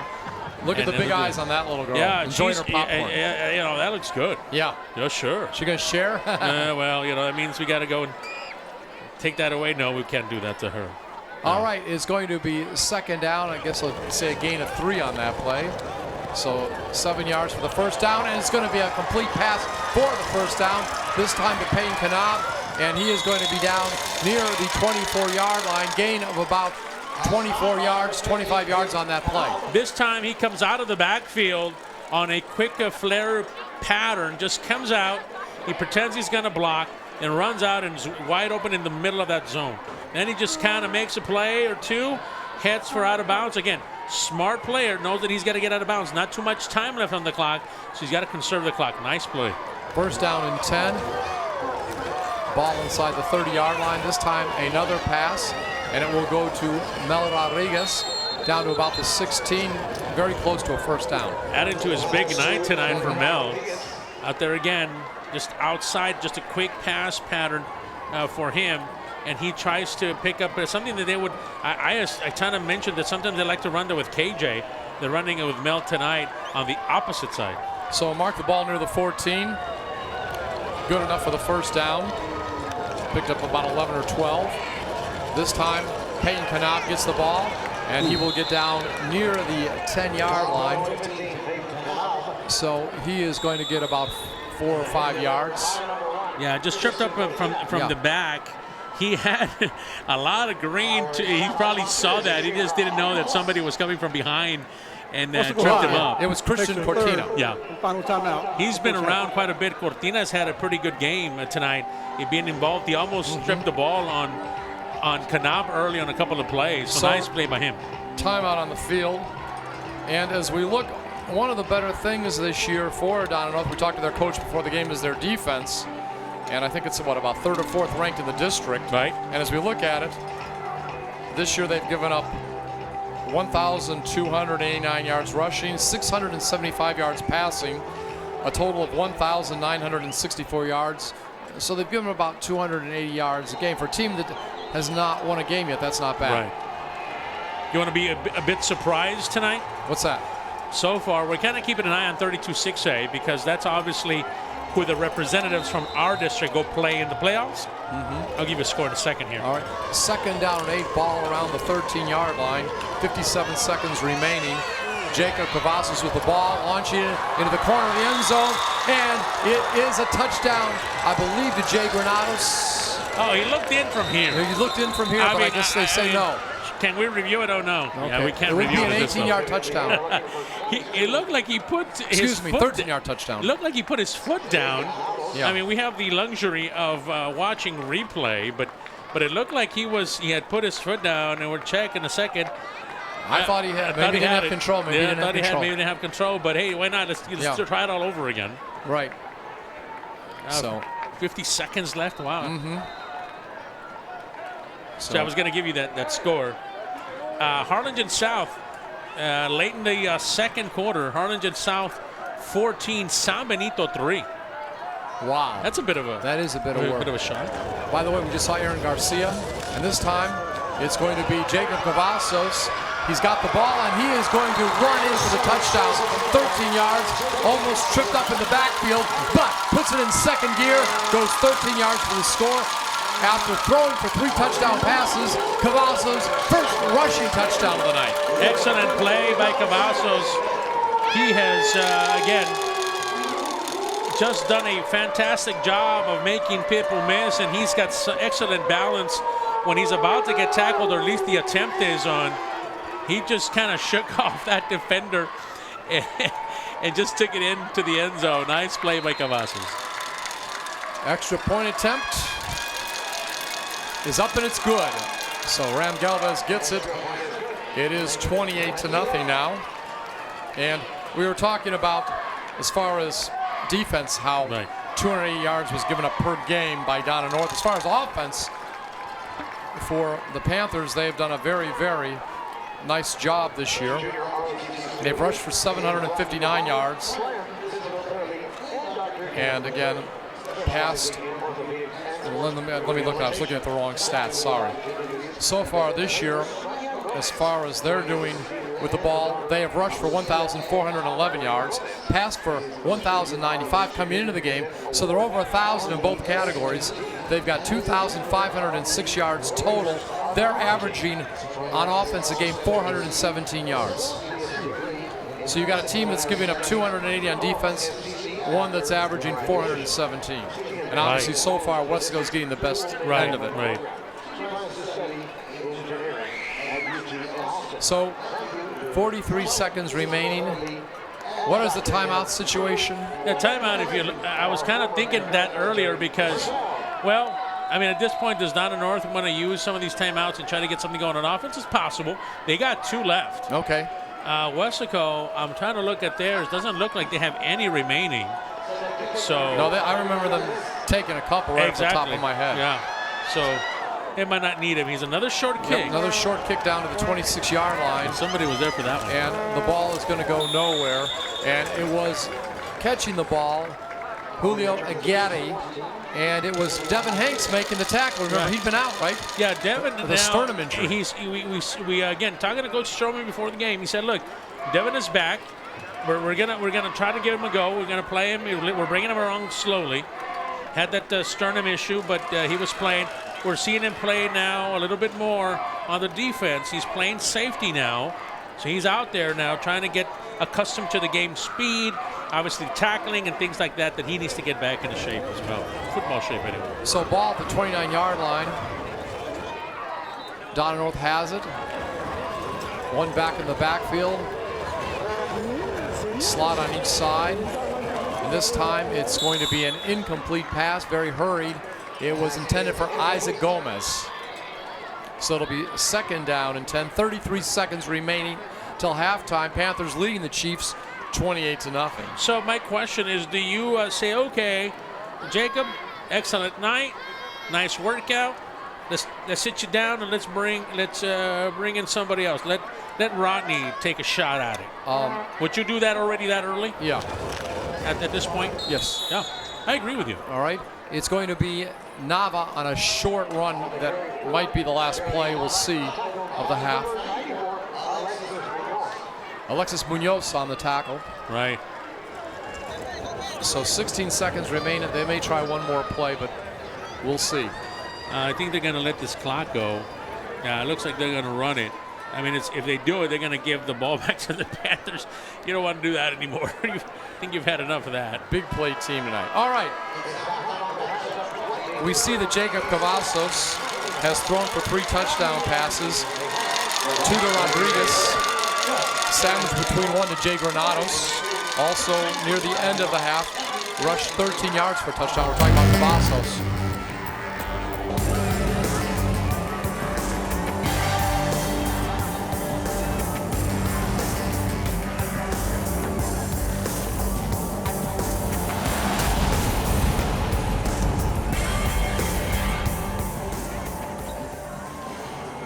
So the score is now 28-0. Weslaco leading. Donna North going into halftime. Before we enjoy the homecoming festivities, any final words, Football Fred? I'm really excited. If I'm a Panther fan, I want to see some of the youth. I mean, this will be a good time to bring him in and see what we have at the next level. Player, you've got your original starters, and then you have some of the backup players. See what they can do, and see if we got ourselves a squad ready to go into the playoffs. All right, again, 28-0, and we will see Weslaco with the ball to begin the second half. Homecoming festivities just ahead. For Football Fred, I'm Scott Harrison. This is a K-West production. Before Christine McCleary was a physical therapist, she was an honor student at Weslaco ISD, played sports, and was a cheerleader. She graduated from Ohio State University, then physical therapy school at Texas State University. Now she is Dr. Christine McCleary at Triumph Therapy and part of the clinical faculty at UTRGV School of Medicine. Weslaco ISD is home to some of the most prestigious graduates in the Rio Grande Valley. For Christine McCleary, WISD was the right choice.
Ladies and gentlemen, our Weslaco JROTC Panther Sabre team will execute the arc for our homecoming candidates. The Sabre team members in the center of the field are commanded by CDT Executive Officer Miguel Lupercio, Cadet Jose Naranjo, Cadet Juan Tinajero, Cadet Jacob Shives. Cadet Adan Sanchez. Cadet Anthony Bailon. Cadet Julissa Robles. Cadet Aaron Vera. Cadet Christopher Marmolejo.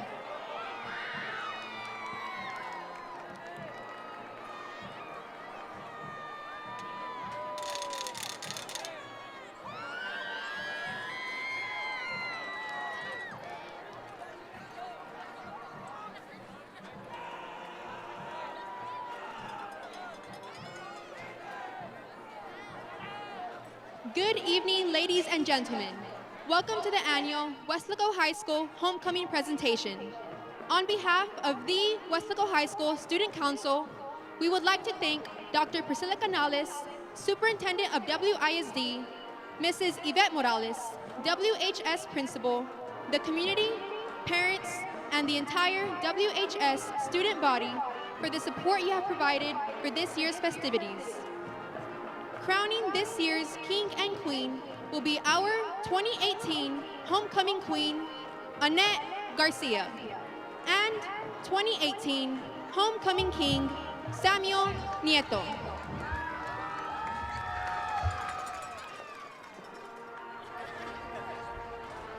Now, we would like to introduce our 2019 Homecoming Court.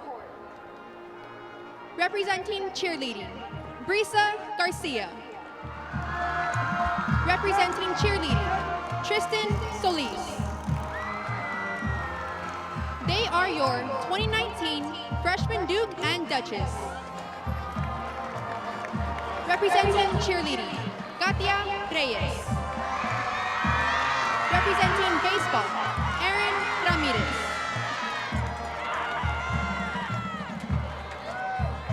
They are your 2019 Sophomore Duke and Duchess. Representing junior class, Emma Arndt. Representing criminal justice, Aaron Damet.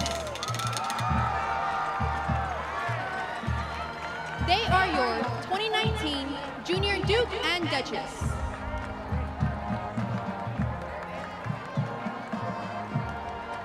And now, for the 2019 Homecoming finalists.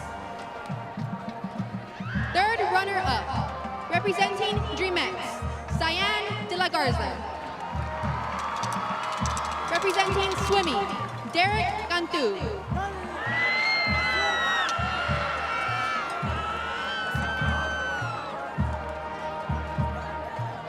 Second runner-up, representing band, Zoe Benya. Representing band, Efrain Garcia.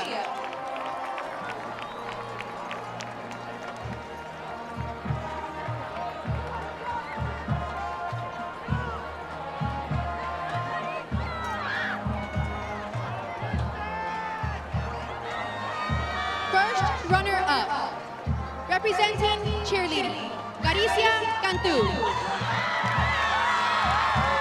Representing National Honor Society, Michael Aviles.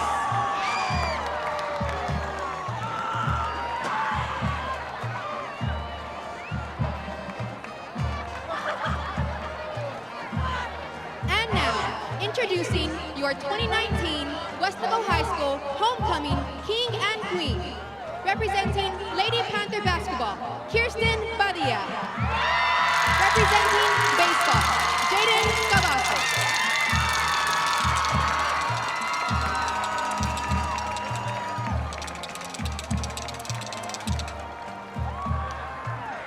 Congratulations to all. And remember, go Panthers!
are back. We are here in Weslaco, Texas. A pleasant good evening and welcome to Texas National Bank Field at Bobby Lackey Stadium. Along with Football Fred, I'm Scott Harrison. This is District 31 6A action between the Weslaco Panthers and the Donna North Chiefs. Chiefs 0-7 overall, 0-3 district. Panthers 5-1, 2-0 in district. And at halftime, it is the Panthers leading 28-0. Jacob Cavazos has thrown for 3 touchdowns, rushed for another. Football Fred along with Scott Harrison. Football Fred, you gotta like what you've seen so far as a Panthers fan. You know, it's been a game that started a little slow, but you know, you expected Donna North to put up a fight. They have, but Weslaco has just produced, executed. A couple of penalties early on. They've cleaned that up. So now we're excited to see how this Panther offense goes. We're hoping to see maybe a backup or two in case of Jacob. There's your favorite kangaroo. He showed up.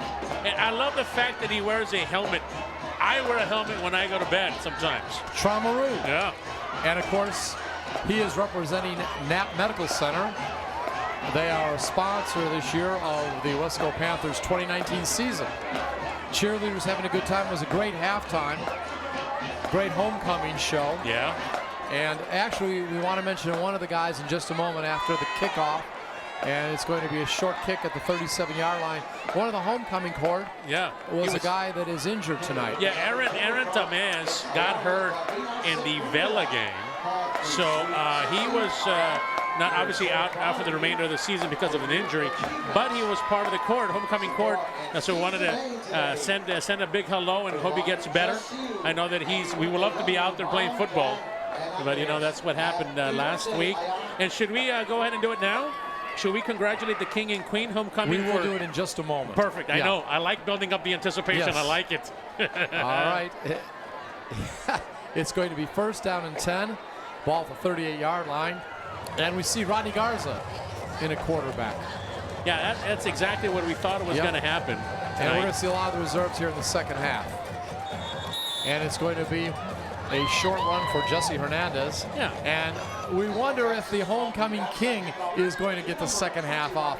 If it was pro wrestling, all right, if this was the WWE and he won King of the Ring, he'd be King Cavazos. Right. We're talking about Jane Cavazos. Congratulations. Yeah. He's the homecoming king. Yeah, and so also to Kirsten Padilla, she's the homecoming queen. Congratulations to both of them. Very much well deserved tonight. 2019, 2020. Wow. Homecoming king and queen. So it's going to be a 3-yard gain for Hernandez, second down and 7. And this time a couple-yard gain. And again, we'll see if the clock just runs. Hernandez again. So we have Jesse Pettis. Samuel Bain. I saw 25 there, but they got your running back there, Samuel Bain and Jesse Pettis. Maybe Jesse will get some carries. I don't know. I know we've been asking for it, but we'll see what that happens. But that was number 26. That's right, Samuel Bain. And Bain this year, 7 carries for 34 yards. He's going to get the workload tonight, I have a feeling. So it's going to be third down and 5, and this time incomplete pass. And the intended receiver that time was Joe Maldonado. So again, you're going to see a lot of new faces out there, and we're going to try to get everybody tell everybody to say hi to mom for sure, because it's a big night. They play hard, they practice hard, so now they give them a chance tonight at tonight's ball game. And we see Hernandez in the backfield next to Garza. And by the way, Joe Maldonado, 3 catches this year for 33 yards. So it's going to be 4th and 5. Ball at the 42-yard line in Panthers territory. Only a little more than 90 seconds into the game. And we'll see if Garza is going to punt the ball. Remember, he does punt. Yeah, he does. And now he will punt it. And the ball is going to go to the 19-yard line where a fair catch is made. And that was Rigo Rodriguez. Yeah, so, you know, this Panther team, this defense, we should probably see the same. You're going to get to see some of the young guys that we haven't seen before. I think Coach Stroman and the rest of the staff are probably going to mix it up as much as possible. Oh, look at the cell phones with the light. Yeah. You see that? Yeah. Those cell phones now, everybody tries to puts up the lights, the light, and puts it up. Right. I've seen that at LSU when they played Florida last weekend when I was there. I've seen it in the Superdome when the Saints play. So this is something that is now part of Weslaco football. It's a new thing. Yeah. I'm thinking it's a new thing that they're doing, right? First down and 10. Ball at the 19-yard line. And it's going to be a handoff. And there's going to be about a 2-yard gain on that play. And the running back that time was Bruce Trevino. Again, quite a few running backs tonight for the Chiefs. That is by design. Their starting running back has been out tonight. So they've kind of gotten creative and used a multitude of backs here for the Chiefs. Brennan Escobar, the senior, still primary quarterback tonight. Second down and 8. And you were talking about an injury to a primary player of Donna North. Alex Benavides not in tonight. Right. And remember, we said he had a big week last week.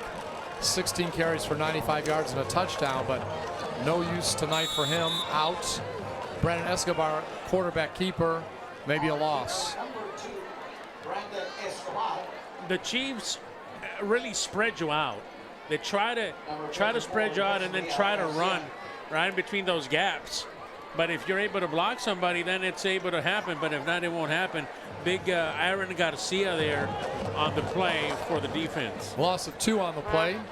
Going to be 3rd down and 10. Slots on each side. Escobar still at quarterback. Trevino at running back. Now we have motion. And going back to pass. Escobar. And he's going to throw it away. Really had nobody open out there. I mean, the closest player to the ball was out of bounds, and he was a Panther player. So, yeah, a good thing it carried out of bounds. You didn't want to give up the ball there to the Panthers. 4th down and 10. 8:55 remaining, 3rd quarter. Panthers up 28-0. Cheerleaders in a good mood for Weslaco. Sure, it's homecoming night. You know, it's a big celebration for the whole school.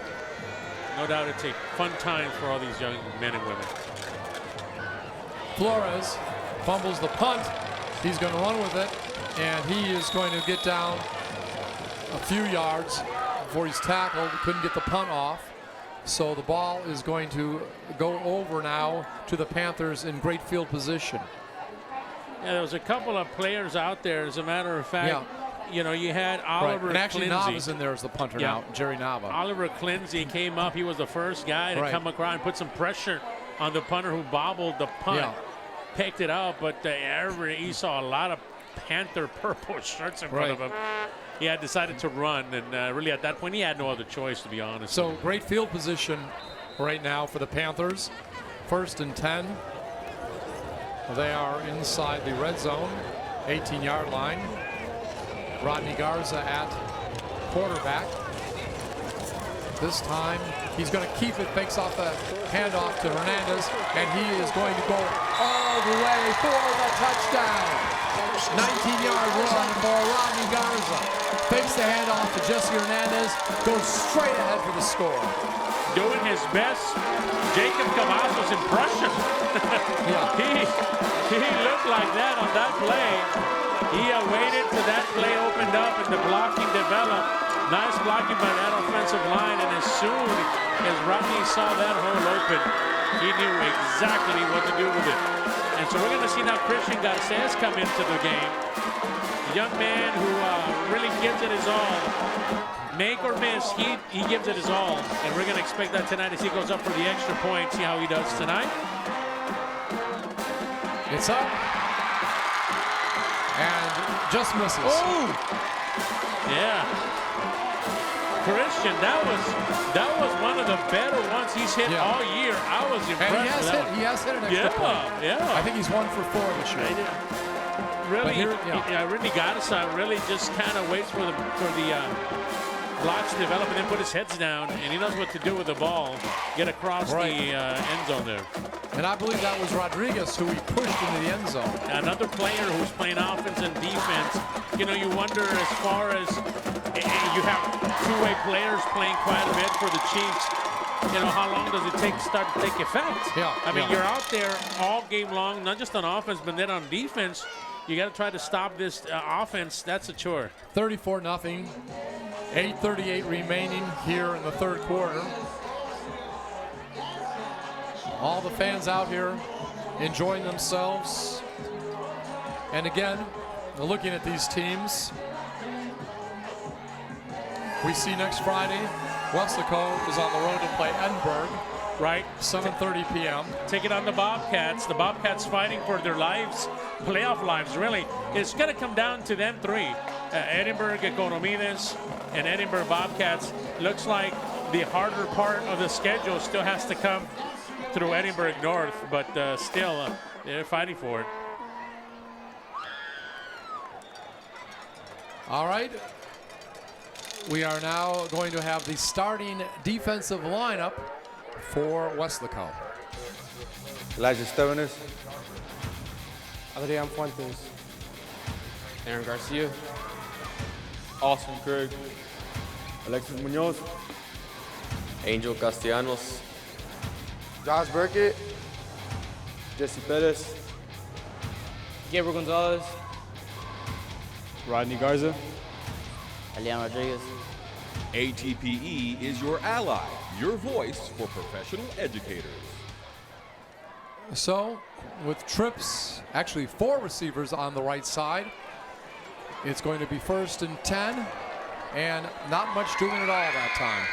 Yeah, Enrique Delgado, another young player that we're mentioning for the first time really tonight.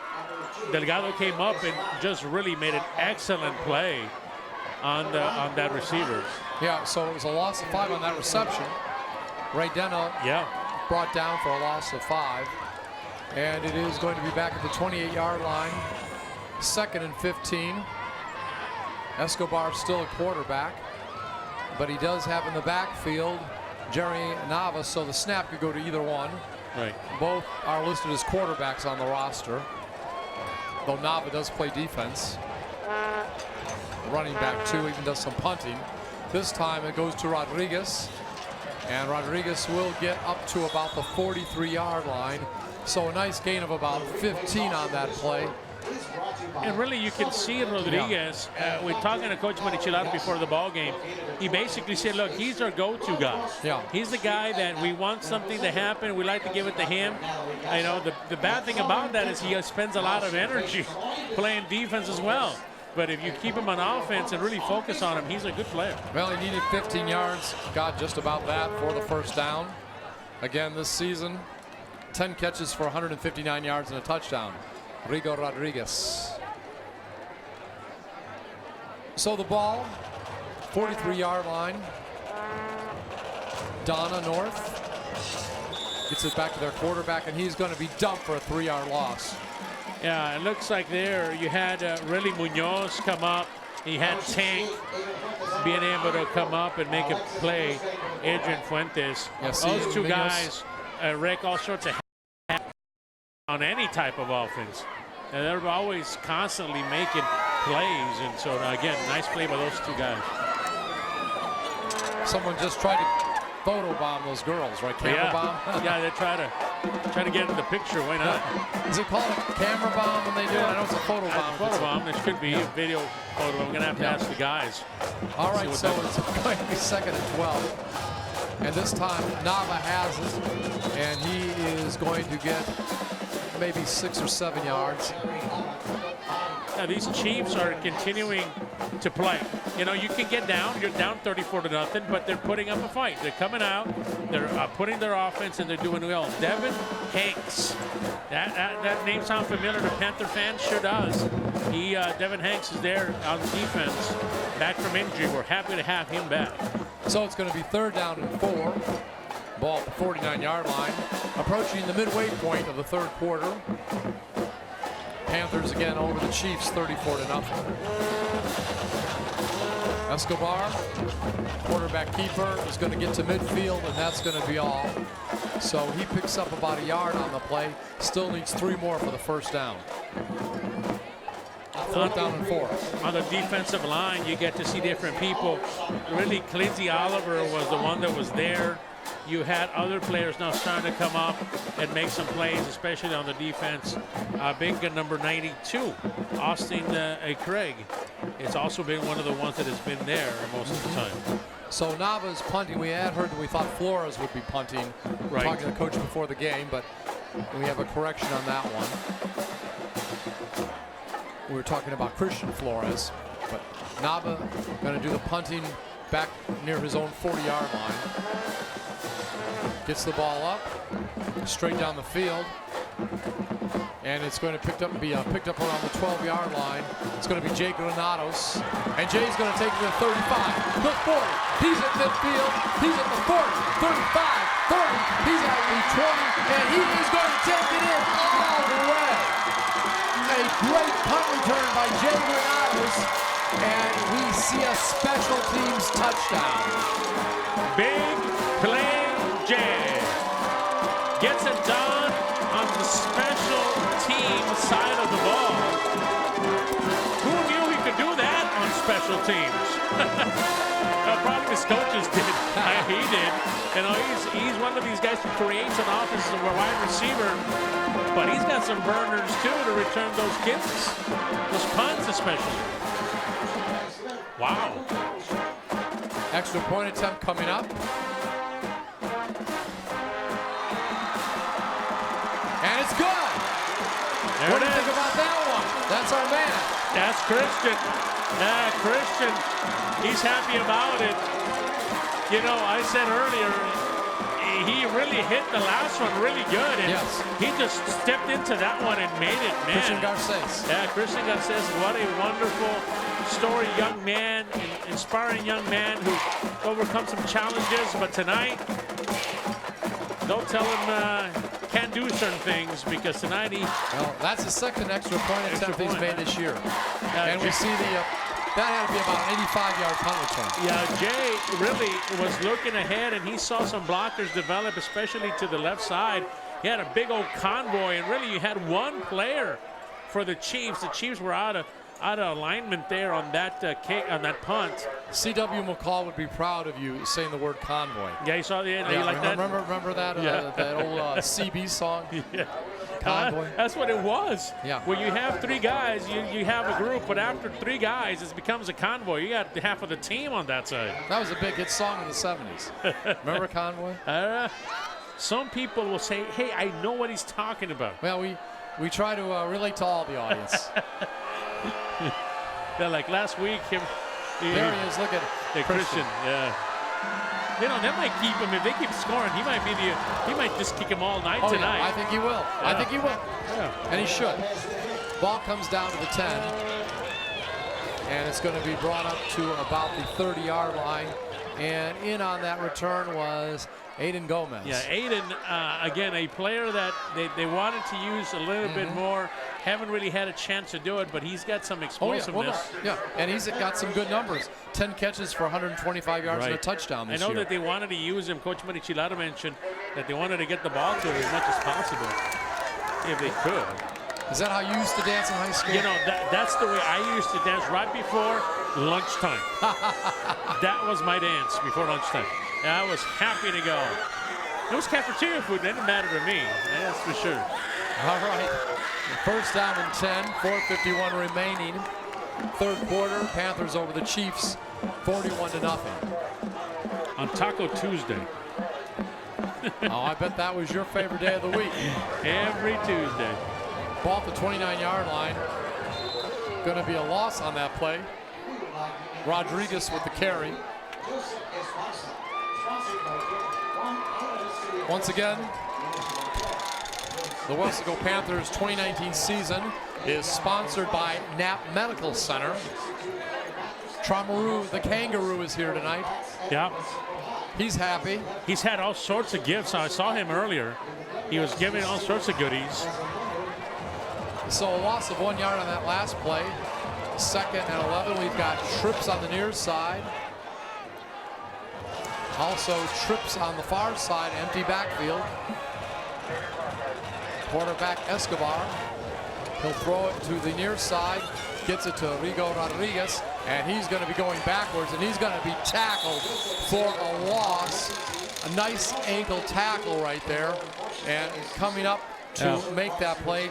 Got to be proud of him. Elijah Estevanes was on that play. Elijah had a massive game last week against Vela.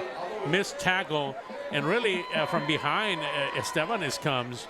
If you recall, one of the highlights, at least that I recall, was when Tyler Bailey, one of the TCU, guy's supposed to go to TCU, right? I mean, obviously he's not 100%, but nonetheless he's a talent. Offensive line. One-on-one, Elijah was able to get the best of him on a key play and sack Sotelo. That was against Vela. And we've seen Elijah shaken up in a couple games. Right, you know. right. He's a tough player, tough kid, guy. yeah.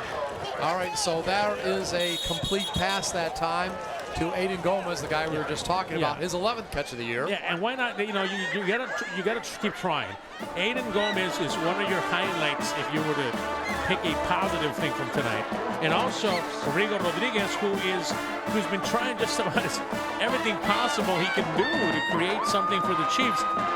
And not a lot of help tonight, but those two guys, if anything else, you can build your offense and say, hey, let's get the ball in the hands of these two players, and they can try to create for you. So 4th and 11, ball at the 28-yard line. Punt has gotten off, and it's going to come down to the 32-yard line, and there's going to be a few yards picked up, and guess who it is carrying the ball? It is the homecoming king. The king. The king. All right. So, Jaden Cavazos. Do we call him King Cavazos for the rest of the night? King Cavazos for the remainder of the night. It's only appropriate for all of us that are below him tonight anyway, as him the homecoming so king. So are we tonight. all his subjects All tonight? of us, every single one of us tonight, have to go shake his hand and give him a congratulations. But remember, if he doesn't play well, he is subject to the coach's review. That's right. Yeah. You know, we were talking earlier off the air. Coaches, let's be honest. Coaches that have their players participate in homecoming facilities, they hate it. They really do. They might not tell everybody, but it really, I mean, you have to remember sometimes these young kids are exactly that. The young kids that are excited, you know, that are happy to be part of the festivities, you know, you're going to remember that and that kind of the emotions and the fun things that come with it. And then all of a sudden, what happens? Well, let me tell you what happens. You know, you get distracted. And then to get them back, you know, you try to get them back as much as you can. That's the issue. Do you think that Weslaco would ever have homecoming the night of the Vela game or Weslaco East game? I don't know. You know what? It's a good question. I don't know. Should it? Can it? I don't know. I mean, why not? I'm just saying because of the distraction, that's why. Well, why not? I mean, eventually it has to. I mean, if they stay in the same district, you know, hey, by the way, we were talking earlier, in early February, the first week of February, No, I meant Weslaco have a homecoming hosted. Oh, sure. Okay. No, that can happen. Right? So you think that really Jaden Cavazos would be out in the Vela game getting crowned during halftime? Well, let's ask Coach Stroman that next week. I mean, yeah, we'll ask him next week. And it wouldn't bother me. Yeah. And the game is tied at halftime. Right, that's just me, though. I mean, all right, so it's going to be first down, and not much doing that time on the run. It's Bruce Trevino, picks up little or no yardage. You bring up a good point, though. I mean, nonetheless, yeah, Aaron Garcia, he's had himself a really good defensive game tonight. And we're having a little fun here because it's sure, but it's I agree homecoming night. But I'm just saying. But you said if coaches don't like homecoming. No, they don't. I could just see them letting their players out on a big game, a close game. I want to share something with you that over the years we've seen, especially at this level of high school. The coaches will not tell anybody. There's no way they're going to tell anybody they don't like it because it takes away the focus, they think. Yeah. And it does a little. Yeah. But again, nobody's going to tell you. Yeah. All right, Escobar picks up a few on the play. And by the way, what a great, I'm getting back to being serious here again. What a great homecoming ceremony. Yeah. Yeah, I mean, everybody was dressed up in their great gowns and Guys were dressed up in their fancy suits. It was a great night. Everybody looked great. Yeah. Sharp tonight. Right. Yeah. Sharp dressed men is easy topic. Exactly. Young ladies had their best dresses on. Some of the really nicest dresses I've seen in a long time from these young ladies. Excellent job by all of these people involved in tonight's festivities. So 3rd down and 11. Clock running. Now there's timeout on the field. And so I was thinking earlier, you know, we're focusing in District Donna 32-6A. Takes their first time out, the second half. The district that obviously the Weslaco Panthers are in. And you think about the possibilities now, things are really starting to clear up now. I mean, the top 2 teams here will face each other in 2 weeks. Okay. Weslaco High, Weslaco East will go at it. That game, the winner of that game, pretty much has at least a share of the district title. Now you have to remember that after that game is done, Weslaco High goes on the road on a Thursday night to play Edinburgh North. Edinburgh North last night is having all sorts of troubles on offense and defense.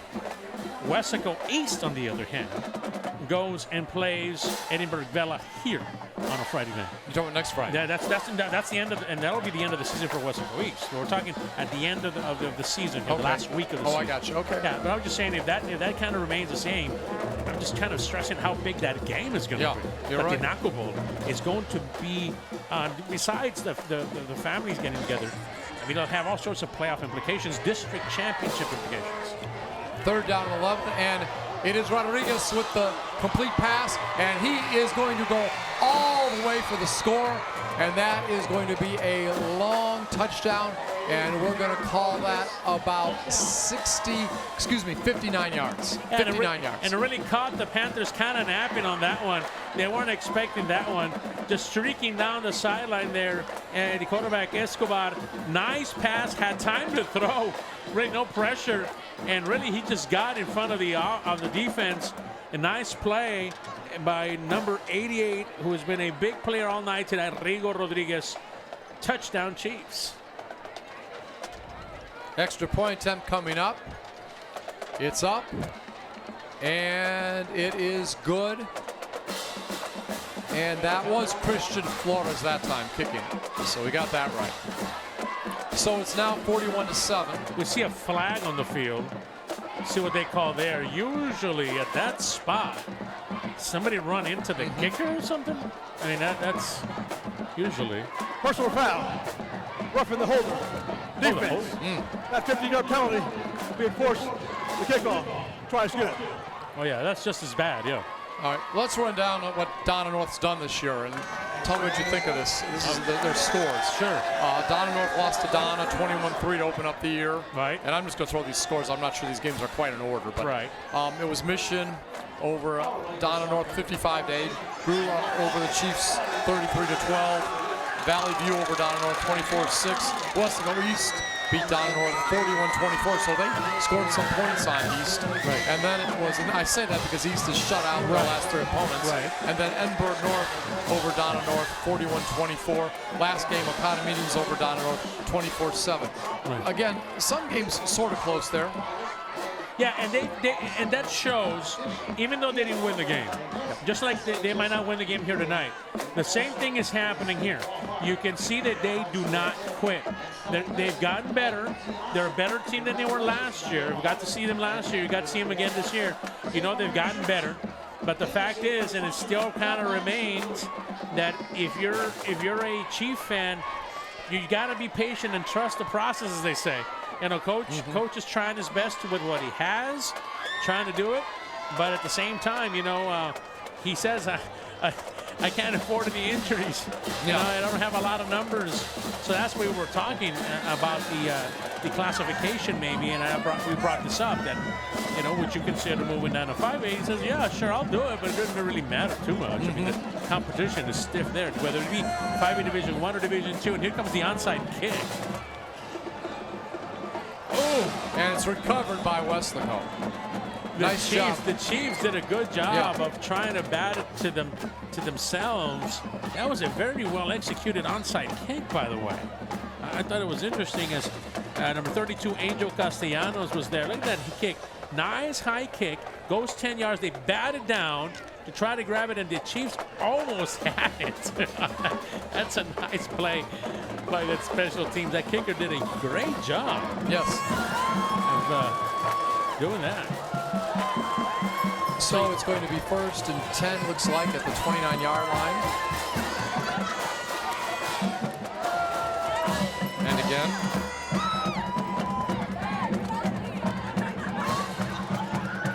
We see one of the officials. I was listening to a broadcast when I was traveling. You know what they call the referee, the head referee, these guys? They call him White Hat. White Hat. Yeah. Because he wears the white hat. Yeah. That was just, this was in Louisiana when I was traveling through. After the play. That's sportsmanlike conduct. Receiving team to the 3. 10 yards, automatic. So have you ever heard that before? Yeah, I've heard that before. I have. Yeah. It might have been even a college game too. Okay. I think so.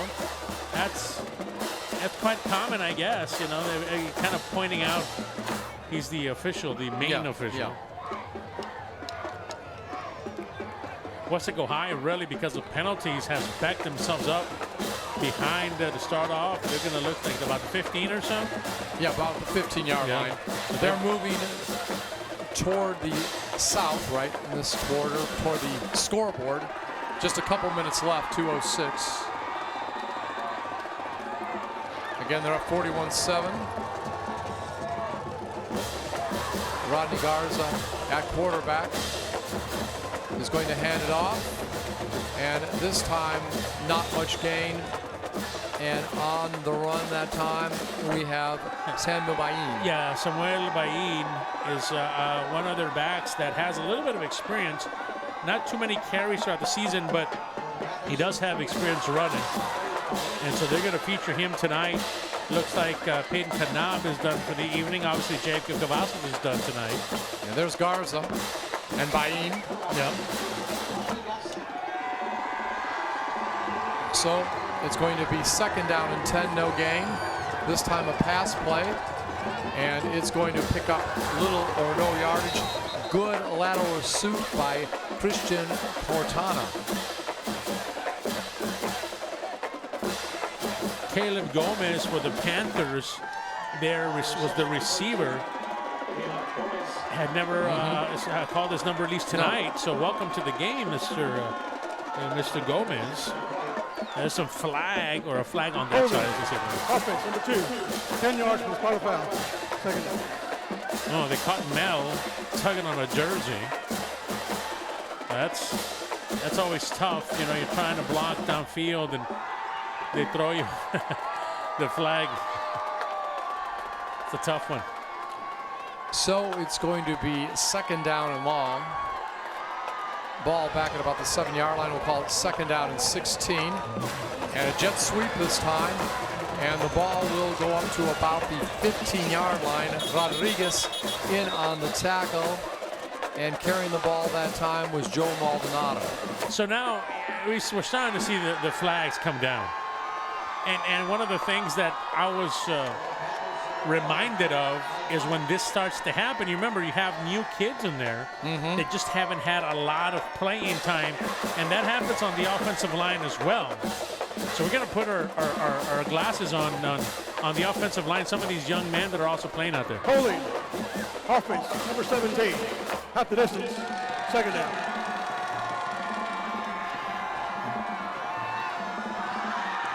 All right, so it's going to be now 2nd down. Got to get the ball up to the 25-yard line, and that ball's back around the 5, so it's going to be 2nd down about 20. Yeah, they're going a little bit backwards now. See if this offense can get it to roll in here. Line up back at the goal line is the quarterback, Garza. He's going to hand it off, and not much going that time as Garza keeps it himself, doesn't even hand it off. You have a new center in there with Larry Strickland. He's in there. Now you have Rolando Morales still in there as your guard. You know, but you have a new center kind of come up and play, you know, not necessarily a new center, but kind of playing different spot. You also have, let me give one more guy. Yeah, I tried to check and see if he's out there. Yeah, that's it. Osmo Garces is still playing left tackle as well. Gain of 2 on the play. It's going to be 3rd down and 18 as the 3rd quarter comes to an end. And right now it is the Weslaco Panthers over the Donna North Chiefs, 41-7. So last night, and I'll mention this as we kind of switch sides of the field here, one of the biggest upsets, at least that I can recall, in Valley High School football happened last night. Now it was Rivera, the Rivera Raiders were playing the Los Fresnos Falcons. And the reason I say that this is a big upset, Los Fresnos had just been last week a pretty good Harlingen South team that you and I felt were going to make the playoffs. Right. Well, they Rivera taking on Los Fresnos, and Los Fresnos loses to Rivera last night, 21-20. Now the interesting part is the field goal that they kicked was not done once but twice because of a penalty. To win it, and both field goals were missed by Los Fresnos. I'm about to give you a stat you're not going to believe. 3rd down and 18. Ball around the 6-yard line. Weslaco deep in their own territory. Garza's going to keep it, and he is going to get out to about the 22-yard line, but there is a flag. Yeah, that's another flag. Yeah, nice run on that play. Got about, what, 15 yards or so. So the stat that I wanted to give you as we await the penalties now is that the Rivera Raiders were in a 20-game losing streak. Wow, that's a lot. That's a lot of games. Yes. Well, wait, I'm going to shock you one more time here. One more time, Scott. Let the official make his... Yeah. Let the white hat talk. Yeah, let the white hat talk. Holding. Offense, number 59. That count is declined. 4th down. But I guess if they kept taking those penalties, maybe could we run out the clock on Run out penalties? the clock, that's right. You could. So the 20-game losing streak by Rivera came to an end last night as they beat Los Fresnos 21-20. First district win. You know how long it's been? It had been 4 years. Wow.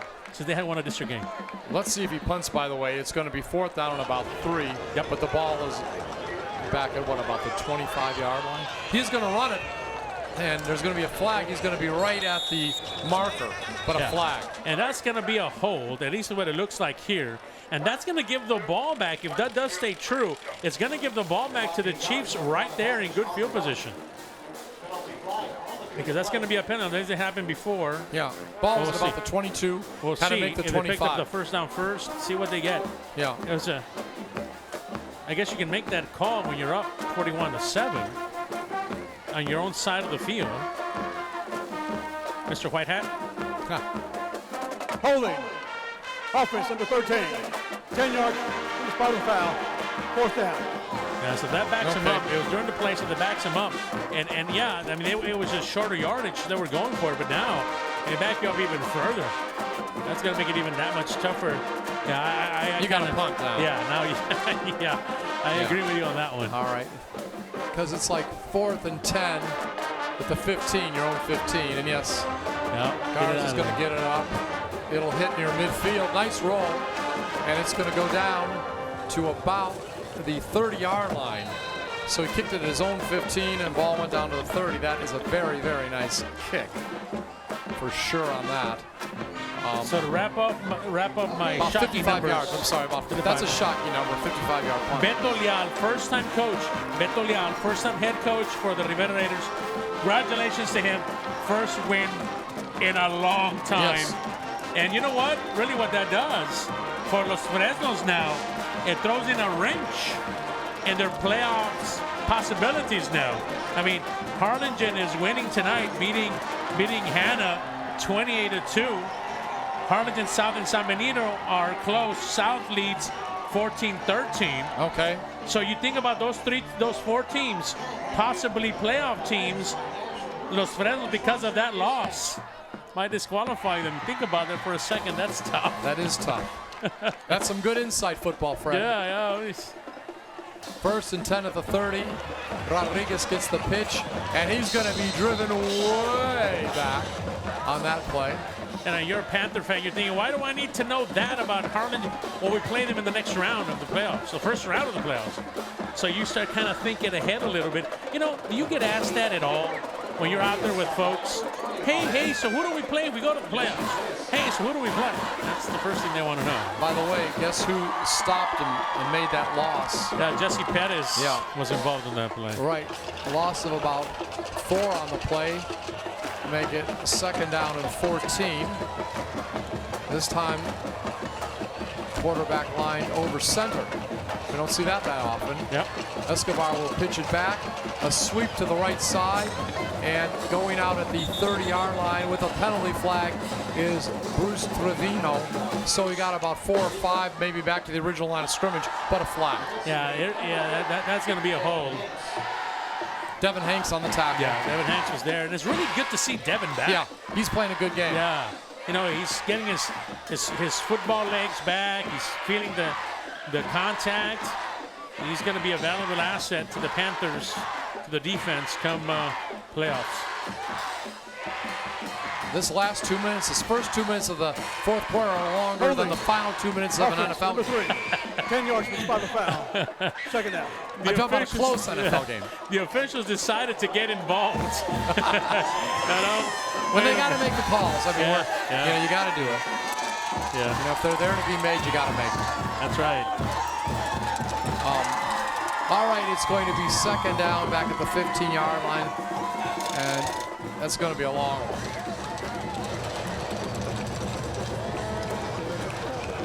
It's like 25, I think second down and 25, if I'm looking correctly. Got to get to the 40-yard line. They're still calling the plays from the sidelines. There's a flag. Now, did they move? False start. Yeah. Offense, number 58. 5 yards. Second down. Look, I'm going to speak like an offensive lineman. All right. You're 250, 260, 270 pounds. That's a small guy, right? Yeah. Yeah. You try to stay in a 2-point stance for more than 4 seconds. Are you crazy? You know what's going to happen? What happened there? They all moved. I hear you. It's second down and about 30 now. And Escobar throws the pass out of bounds. So it's going to be third down and 30. Do you have a third down and 30 play scripted? No. But I'm really worried about the offensive linemen now that I was talking about them moving after 3 seconds. And I was just thinking about it. There's a guy that size doesn't stay in one place at all for more than a second or two. And then now you're asked to keep all your weight on your ankles and your knees for 5 seconds while the quarterback looks to the sideline to get the play. Come on! All right. So third down, let's say maybe it's officially 29. Sorry, it's the old offensive line in me. Yeah. Escobar, screen pass. It is complete to Rodriguez, and he is going to get up to the 20. He's at the 30, and he is going to get some good yardage. And on that, I guess he got about 22 yards, but he's still about 8 or 9 yards short of the first down. Nice screen, a little high, but good thing. This receiver, Rio Rodriguez, is a tall kid. He went up and grabbed it, and he took off. Really had a shot at it. Big number 23, Elian Rodriguez had a shot at it from his corner spot.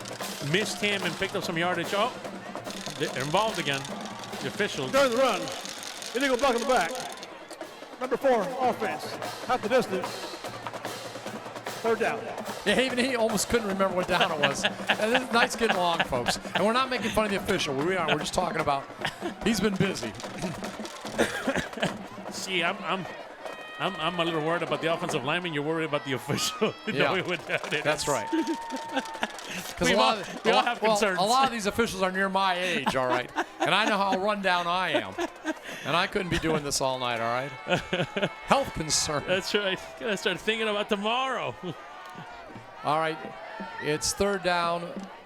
Still got to get to the 40. Now it's about third down and about 33. Whoa. And that time it's over the head of the intended receiver, Adrian Gomez. That was a 30-yard play sideways. I mean, the pass. It went 30 yards, one way. They're so away from the side. They're at the 5-yard line, so he threw it from about the 3 out to the other side of the field, about 30 yards. My goodness. All right, now the punt is going to come from the end zone. We see maybe a future homecoming queen for the Panthers. Sure. She's got the outfit, that's for sure. Young man does too. Yep, homecoming king. Yeah. So, punt is going to be from in the end zone. And it bounces at the 35-yard line and goes back to the 32. This is in Donna North territory, so great position, field position for Weslaco. So we'll bring up the fact that tomorrow, the Panthers are well on their way to picking up another district win. Tomorrow, the Panther Corps, they themselves are going to be participating in the Pigskin Classic. Yes, that's great. Yeah, and that's their version of district game, district championship, if you would. So if you're listening tonight and you're on the audio side of things on Facebook, just keep in mind tomorrow it'll be at Bobby Morrow Stadium in San Benito. That'll be happening. Let's say hi to our superintendent, sure. Yeah. Dr. Canales is here at every Panther game, and she also does the same for each game. Nice to see her. So San Benito Morrow Stadium at Weslaco High as we get to play here. And it's going to be Jesse Hernandez, it looks like. And he is going to go down to about the 32-yard line, pickup of about 2. The ball is at the 34. So just mentioning that if you're interested in that, the band will be performing in San Benito's Morrow Stadium. Start time 8 o'clock. They have different, when you watch Pigskin, they kind of warm up, then they go through another phase. So if you get there around 8 o'clock or so, you'll be able to see all that participation. So we wish the Panther Corps really and the Panther Band a good showing tomorrow night at Pigskin. I know they'll be doing well. The Weslaco High Panther Band will be participating in Pigskin tomorrow. Second down, Hernandez has it again. He'll pick up a few yards. And then he is going to be tackled from behind. Yeah, that's Tony Gandaria. He's a young man also who's trying to earn some game experience here. So give him about 4 on the play. Called about 3rd down and 4. Ball at the 28-yard line. Inside Donna North territory. Clock running. 7 minutes remaining in the 4th quarter. Panthers ahead of the Chiefs, 41-7. Trips right side. Garza will keep it, and he is going to be close to a 1st down, and he is brought down. Yeah, Christian Cortina. Nice play by that linebacker. He's been active all night tonight, right in the middle there, making some good plays, especially on the runs when he's able to. So Garza gets the 1st down. Ball is at the 24-yard line, approaching the midway point of the 4th quarter. Trips on the far side, but on the other side goes the back. Down to the 20-yard line, picks up about 3 on that play. Yeah, Bayin, again, used quite a bit here during the second half. We have not seen Kanab, we've seen a little bit of Jesse Hernandez, but Bayin, as you mentioned, has been the primary runner along with Rodney Garza tonight, or at least during the second half of this ball game. And Bayin is a senior. Right.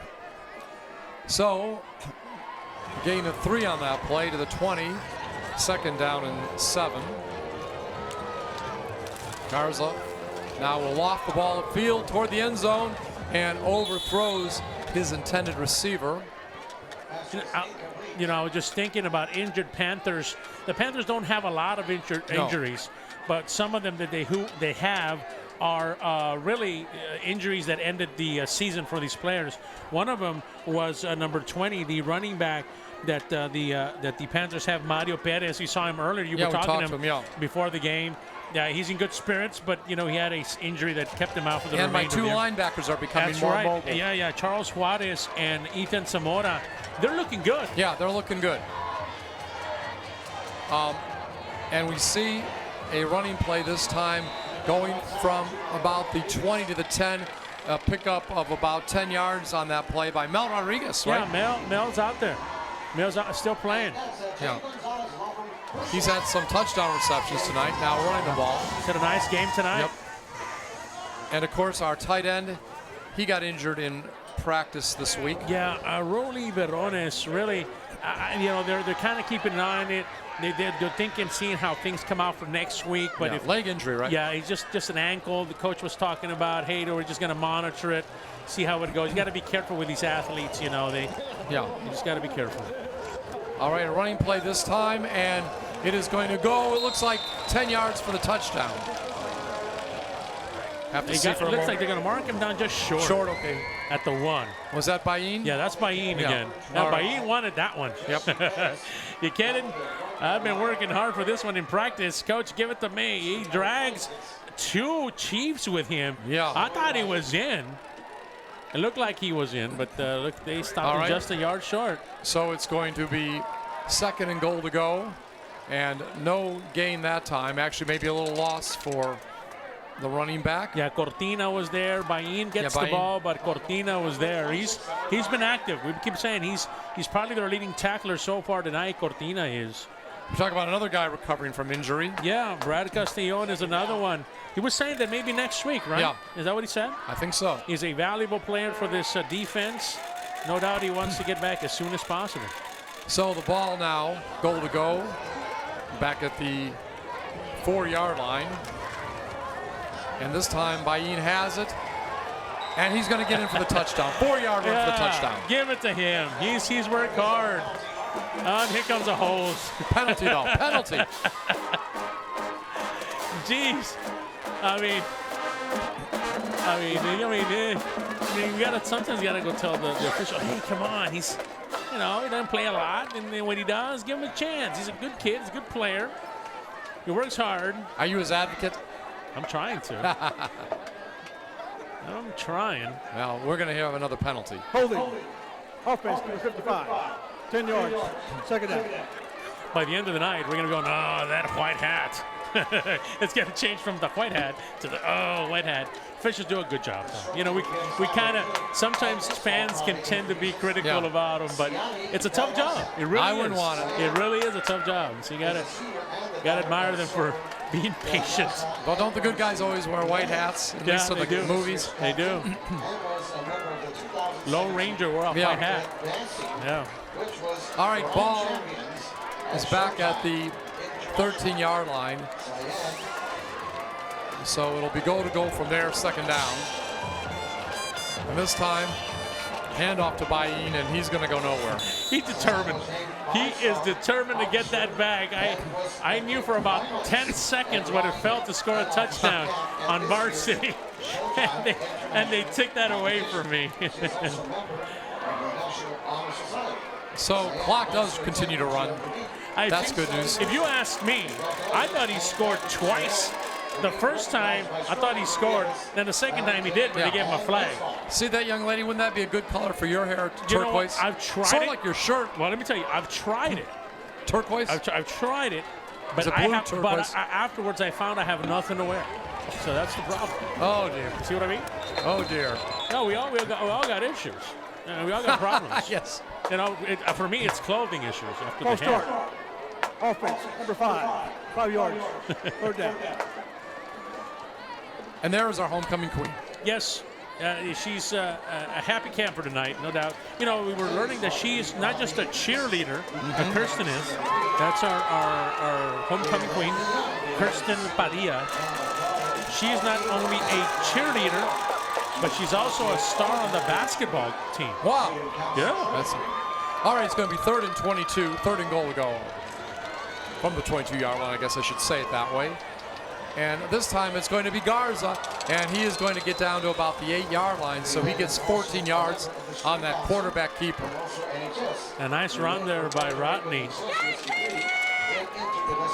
I asked Coach Stroman. Well, we did. We were all both there. We asked him, so Coach, we know you're starting with Cavazos. You might bring in Rodney like you have. And what's after that? Like, really nobody. I said, what do you mean? No, we got to have an emergency quarterback. You know who the emergency quarterback is? Who? It's Peyton Kanab. Oh, is it? Peyton Okay. Kanab. All right. Is it really? It was, yeah. It says or Devin Hanks. Devin Hanks. Yeah. So it's going to be 4th and goal to go from the 8-yard line. Garza gets the snap, going to hand it off, and it's going to be Bain. Go, Bain, Bain is going to get knocked down at the 2 or 3 yard line, so it gets about 4 or 5 yards. I'm really rooting for this kid. Oh, yeah. I am. You just got to give it one more time. One more, 4th down. All right. It was 4th down already, so. Well, A for effort, Mr. Bain. the players aren't the only valuable ones here tonight, okay? Right. If it wasn't for our KOS crew keeping this going, even though this game is kind of stretched out, they still are giving their A game, aren't Right, they? definitely. So we want to recognize them for being the A team, and we're not talking about an old 80s TV show that was redone. Oh, yeah, that's true. It was a movie later. We're talking about our A team, the K-West broadcast crew. Starting out with Mike Palacios, who keeps me in line, doesn't he? Yeah. Our technical director. At least he tries. And then we also have Darlene Gracia. She's our graphic artist and designer. Yes. And sometimes she jinxes the Astros, I think. I think they were losing earlier tonight. Really, you think it's her fault? Yeah, well, I don't know. Well, a lot of times we work on Astros playoff nights and they did lose. Right. Joe Leal, our audio engineer, who I guess we haven't made him mad. He hasn't shut off our mics. Right. All right. Tread lightly, tread lightly. Right. Hanks. Okay, let's see. Well, we'll just let them play. You can watch. Sure. We got to finish this shot. JC got to see I made a play on this. Yeah, I got him. I got my defensive line. Don't worry. I got Gotcha. you. All right. We've got our videographers, and they've been on point all night tonight. Don Ramirez, Val Zamora, Vinny Berry. All right. Also, Amadeo Barones. We've got our scoreboard operator, Hugo De Leon. We don't want to forget about Mina Garcia, our KWIS secretary, because she makes sure we get our rosters early.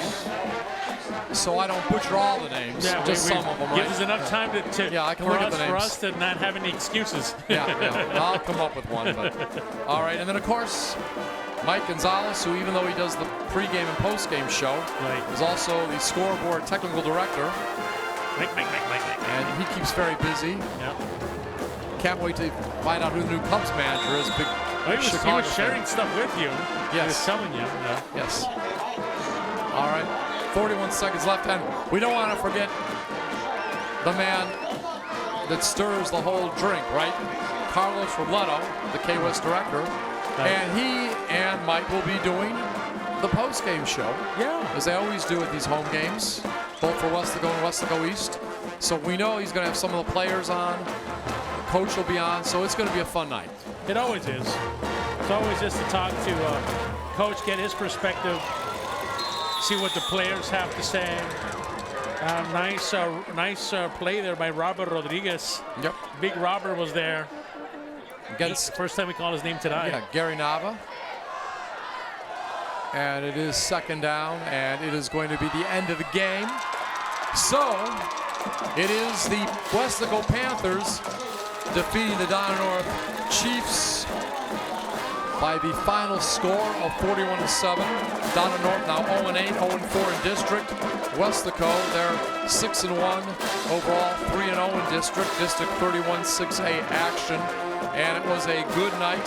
Lots of good things happening there in the first half. As we saw Jacob Cavazos throw a few touchdown passes, a couple to Mel Rodriguez, one to the homecoming king, Jaden Cavazos. Right. And then Jacob also ran before the end of the first half for a 13-yard touchdown to make it 27-0. And Rodney Garza had a touchdown run, if I remember. Yep. Jay Granados returned a punt, 85 yards for a touchdown. And then it was also a touchdown late in the game for the visitors. It was their quarterback, Escobar, going to Rodriguez. Right. So that's it. Any final words? Well, the Panthers, another game down. You've got a couple of more to go. You got 3 to go to be exact. You've got Edinburgh next week, and that should be your focus. Edinburgh won big tonight, was winning big over Edinburgh is trying to also lock up a playoff spot while Weslaco High continues their trek to win a district championship. Should be a good one next week. All right, so once again, final score. It was the Weslaco Panthers over the Donna North Chiefs, 41-7.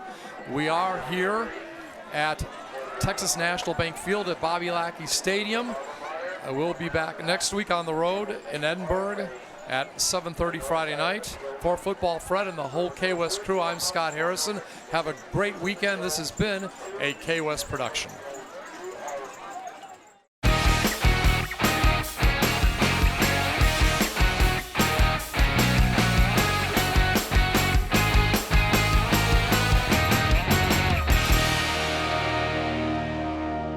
And welcome to the Knapp Medical Center post-game show. Carlos Robledo along with Mike Gonzalez, where it's a victory for the Weslaco Panthers as they win this one by a final score of 41-7. And Mike Gonzalez, you know, the biggest worry coming into this game would be a letdown. You play against a really good team, Edinburgh Villa. You come up with that victory against them last week. Then you're going to play against Donna North.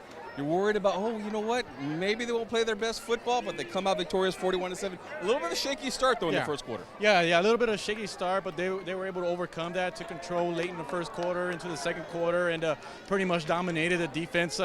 Gave up a few first downs in the first possession of the game, and then after that, I think Donna North only had like 1 or 2 first downs for the rest of the game, and so great job by the defense. I'm just happy, Carlos, that everybody's healthy after tonight. It's crunch time in district play, so we want everybody as healthy as possible. All right, let's take a look at some of the highlights in this football game. It started off in the first quarter with an interception because Donna North was driving deep into Panther territory with Josh Burkett with the interception. And he would set up the Weslaco Panthers. Cavazos looking down the field. There's the catch, 7-0 Panthers with the lead. Cavazos would continue on right here. Watch this beautiful catch here. Jay Granados, 14-0 Panthers leading there. And in the second quarter, how about another touch pass here in the corner of the end zone? And making the catch there, that's Mel Rodriguez with a beautiful catch there. How about one more TD, and Cavazos keeping this one, rushing it in. He makes the score 28-0, Panthers leading at the half. And we go to the third quarter. Rodney Garza gets in on the action. He can also run with the football. He pounds it in there for another Weslaco Panthers score. And the Panthers look good here as they were doing things not only offensively, defensively, but on special teams. And watch the return here. Number 22 once again. And Jay Granados with the quick feet and to the outside, got one man to beat, and he goes right by him and in for the score. Final score, 41-7, Weslaco Panthers as they remain undefeated in district play. Got a couple of defensive guys here with us here tonight, as you guys been doing pretty good here lately. Devin Hanks with us as well as Gabriel Gonzalez, two of the guys from the secondary. Tell me a little bit, Gabriel, about this game tonight. How did you all keep from a letdown after last week's game? Well, we started off a little shaky, of course, and that's exactly what we didn't want to happen. We didn't want to come in underestimating this team, and I feel like we came in a little bit too overconfident, and we shot ourselves on the foot. But in the end, we came out, we kept our composure, and we did what we needed to do. Hey, Devin, I know last year you were a backup quarterback. You had to make the transition into the secondary. Just kind of tell us about that. Are you comfortable now playing back there? I mean, and I know as a unit you guys are overall are improving and getting much better, but just how do you feel playing at the position you're at? It was different. I've never played defense since middle school, but I mean, it's good to be there. I feel more natural at that position. And you're an athlete. You've been an athlete your entire life, playing all sorts of sports, I'm sure, basketball, baseball, football, and you came up with a little bit of an injury, so yeah, you had to sit out part of the season. How do you feel right now? I feel great. It's good to be back. I mean, I'm glad. It felt like forever since the time I was out, but it's real good to be back. It's good. And you know what, Gabriel? I mean, before the season, Coach Stroman told me that Devin is one of the smartest guys he's ever coached before, and that he was really going to help you guys out in the secondary. Give us your thoughts on that, how he's helped you guys out on the defense. Yeah, he's a really smart player. He's smart on all aspects of the ball. He can play outside linebacker. He can play safety. We can throw him in a corner. I think he can play whatever we put him at. Early on in the game, that first quarter, the defense, they kind of had you guys a little bit against the ropes. Did you feel like maybe their intensity, that a little bit more intensity early on in the game compared to you all? I think they came out firing. They had they came out with something to prove. They wanted to show us that they're not just some team that hasn't won a game. They showed us that they're a team that can fight like any other team can. So yeah, I think that's what happened. So you guys have, what, 3 more games left, right, on the schedule. So you guys pretty much can run the table to win a district championship. So just kind of talk to us about what the focus is going to be like. I know it's a game-to-game basis. And so just how do you keep that momentum going? Of course, the focus is every week. So we're focused on Edinburgh as of right now. We're gonna let this win sit, and then we're gonna get it right to Edinburgh film. And we're gonna focus on that and hopefully come out with the district championship.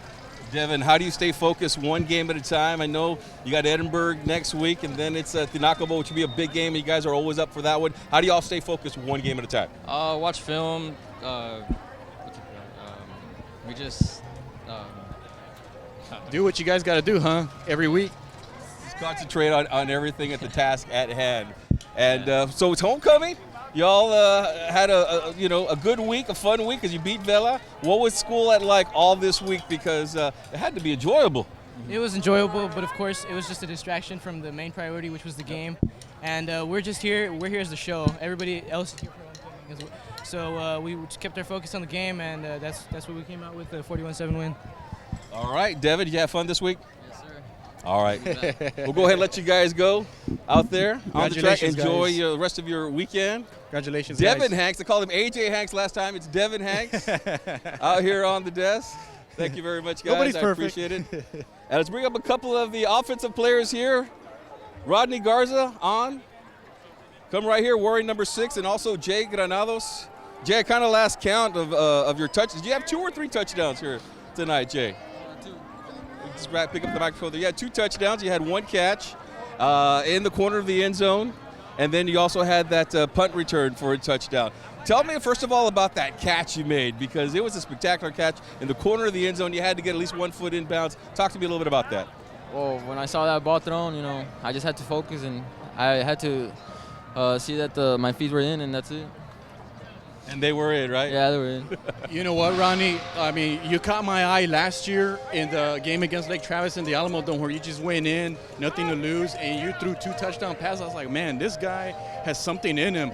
And I mean, in watching you all this year, it's just one of those things where, you know what? Don't go anywhere, because Ronnie's going to make something happen. I want to know where you get that confidence, where you get that, that demeanor and that patience that, what a player needs coming into crucial situations. I have goals, and I just work as hard as I can, and again, like, I practice, like the coaches tell me. Like last year I was a scout player, that was my role, and it's just going 100% every single day at practice, and 100%, 110% here at the games, and it just plays happen. But it just seems like you're not nervous. You're not nervous at all. I mean, coming in a big city, you're a natural athlete. Yep. Like, just where does that come from? Where does that patience come from? And I've been playing sports since I was little, and it's just another game for me. But it's another game. But every game's important to us, and it's another game, and you play what you got to do. Yeah, you got to remember, Rodney Garza's been an outstanding athlete his entire life. Not only you play football, but you got basketball, and I know that'll be coming up later on. You still got plenty to handle right now with football. But how do you see your role on this team? Because you started off, on the offensive side of the ball. Now you're on the defensive side of the ball. Is it kind of like, hey, wherever they punt, you're on special teams as well? What do the coaches tell you? Hey, wherever you need me, coach? Is that what you're telling them? It's just every week. It's just, okay, you're gonna be playing more of this, and I go practice over there on defense like this past weeks, and it's just wherever they need me, they tell me, and they just know I can get it done, and I believe I can get it done, and good things happen. I got to ask you guys, as we all know, Coach Stroman was named the 6A Coach of the Week, and that's a big recognition because it's statewide. I mean, just as players, how do y'all feel about your head coach getting that recognition? It feels good because, not a lot of people know about the Valley, and it helps us as players with scouts and going further into our football career, and it's a good accomplishment for Coach Stroman, because that's not everybody has that title to get. All right, Jay, so what's it been like? I know that you had a big game last week as well. I mean, a couple of back-to-back catches that were outstanding. Everybody had a chance to see you out there, and it seems like the past couple of games, they've been looking for you a little bit more, or what's going on? I've been going like 110% in practice, and I just been ready. And been ready to prove people wrong and show them what I got. And Jay, I mean, last week they were in the possession late in the first half, I believe, or second quarter. You came through with the big catches. I think you had 3 of them in that one possession. Yeah. So just talk about how crucial you are as a role player. I mean, you're not Jacob Cavazos, you're not Jaden, you're not Peyton Kanab, but you're a big piece of the puzzle. So just kind of talk about how ready you are if they need you, and just wherever they need me, I'm ready. I mean, once they tell me to go in, I go in, and when those catches, I had to make first down, so I made sure I got those catches and got the first down. Y'all realize it's one game at a time. You got an opportunity here maybe to do something special. We can win out here and win a district championship. How do y'all stay focused one game at a time? Just work in the weight room, on the field, and coaches giving us pep talks every day. Just to respect our opponents and just go out and do your 111 and go 110% when you're in. All right, guys, we'll go ahead and let you go. Thank you very much. Appreciate it. Congratulations. Congratulations, guys. Rodney Garza, Jay Granados. Good luck next week. A couple of touchdowns for Jay Granados here tonight. Rodney Garza also with a touchdown here. Junior quarterback, wide receiver, punter, special teams as well. And, he's going to be one of the leaders next year, most definitely. Right. And here comes All right, Coach Stroman. Congratulations. Hey, Coach. Congratulations. Of course, a lot of accolades last week. Congratulations on winning the Texas High School Football Magazine 6A Player of the Coach of the Week, I should say. But then also your team, had a fabulous game. How did you get them, ready for this one? Because you can have a letdown no matter who you're playing. Yep. And you come up from a high, and then you have to play again on the following week. How did you keep them focused for tonight? I tell you what, homecoming, a lot of distractions. A lot of distractions during homecoming, but, communication is always the key. You get them in the team room, we communicate, we talk to them, the position meetings, and we tell them, you know what? Homecoming is not for the players. It's for the alumni. They're coming home, and they're the ticket. When you get the alumni here, they want to know who's wearing their number, and so they represent, not only themselves but other past, Panthers, and so you just kind of communicate and say, you got to play hard, and that's kind of what we did, and we communicated with the guys and said, you know what, homecoming, there might be distractions, but we just got to focus on the main thing. Coach, we've had guys that have stepped up since the beginning of the year.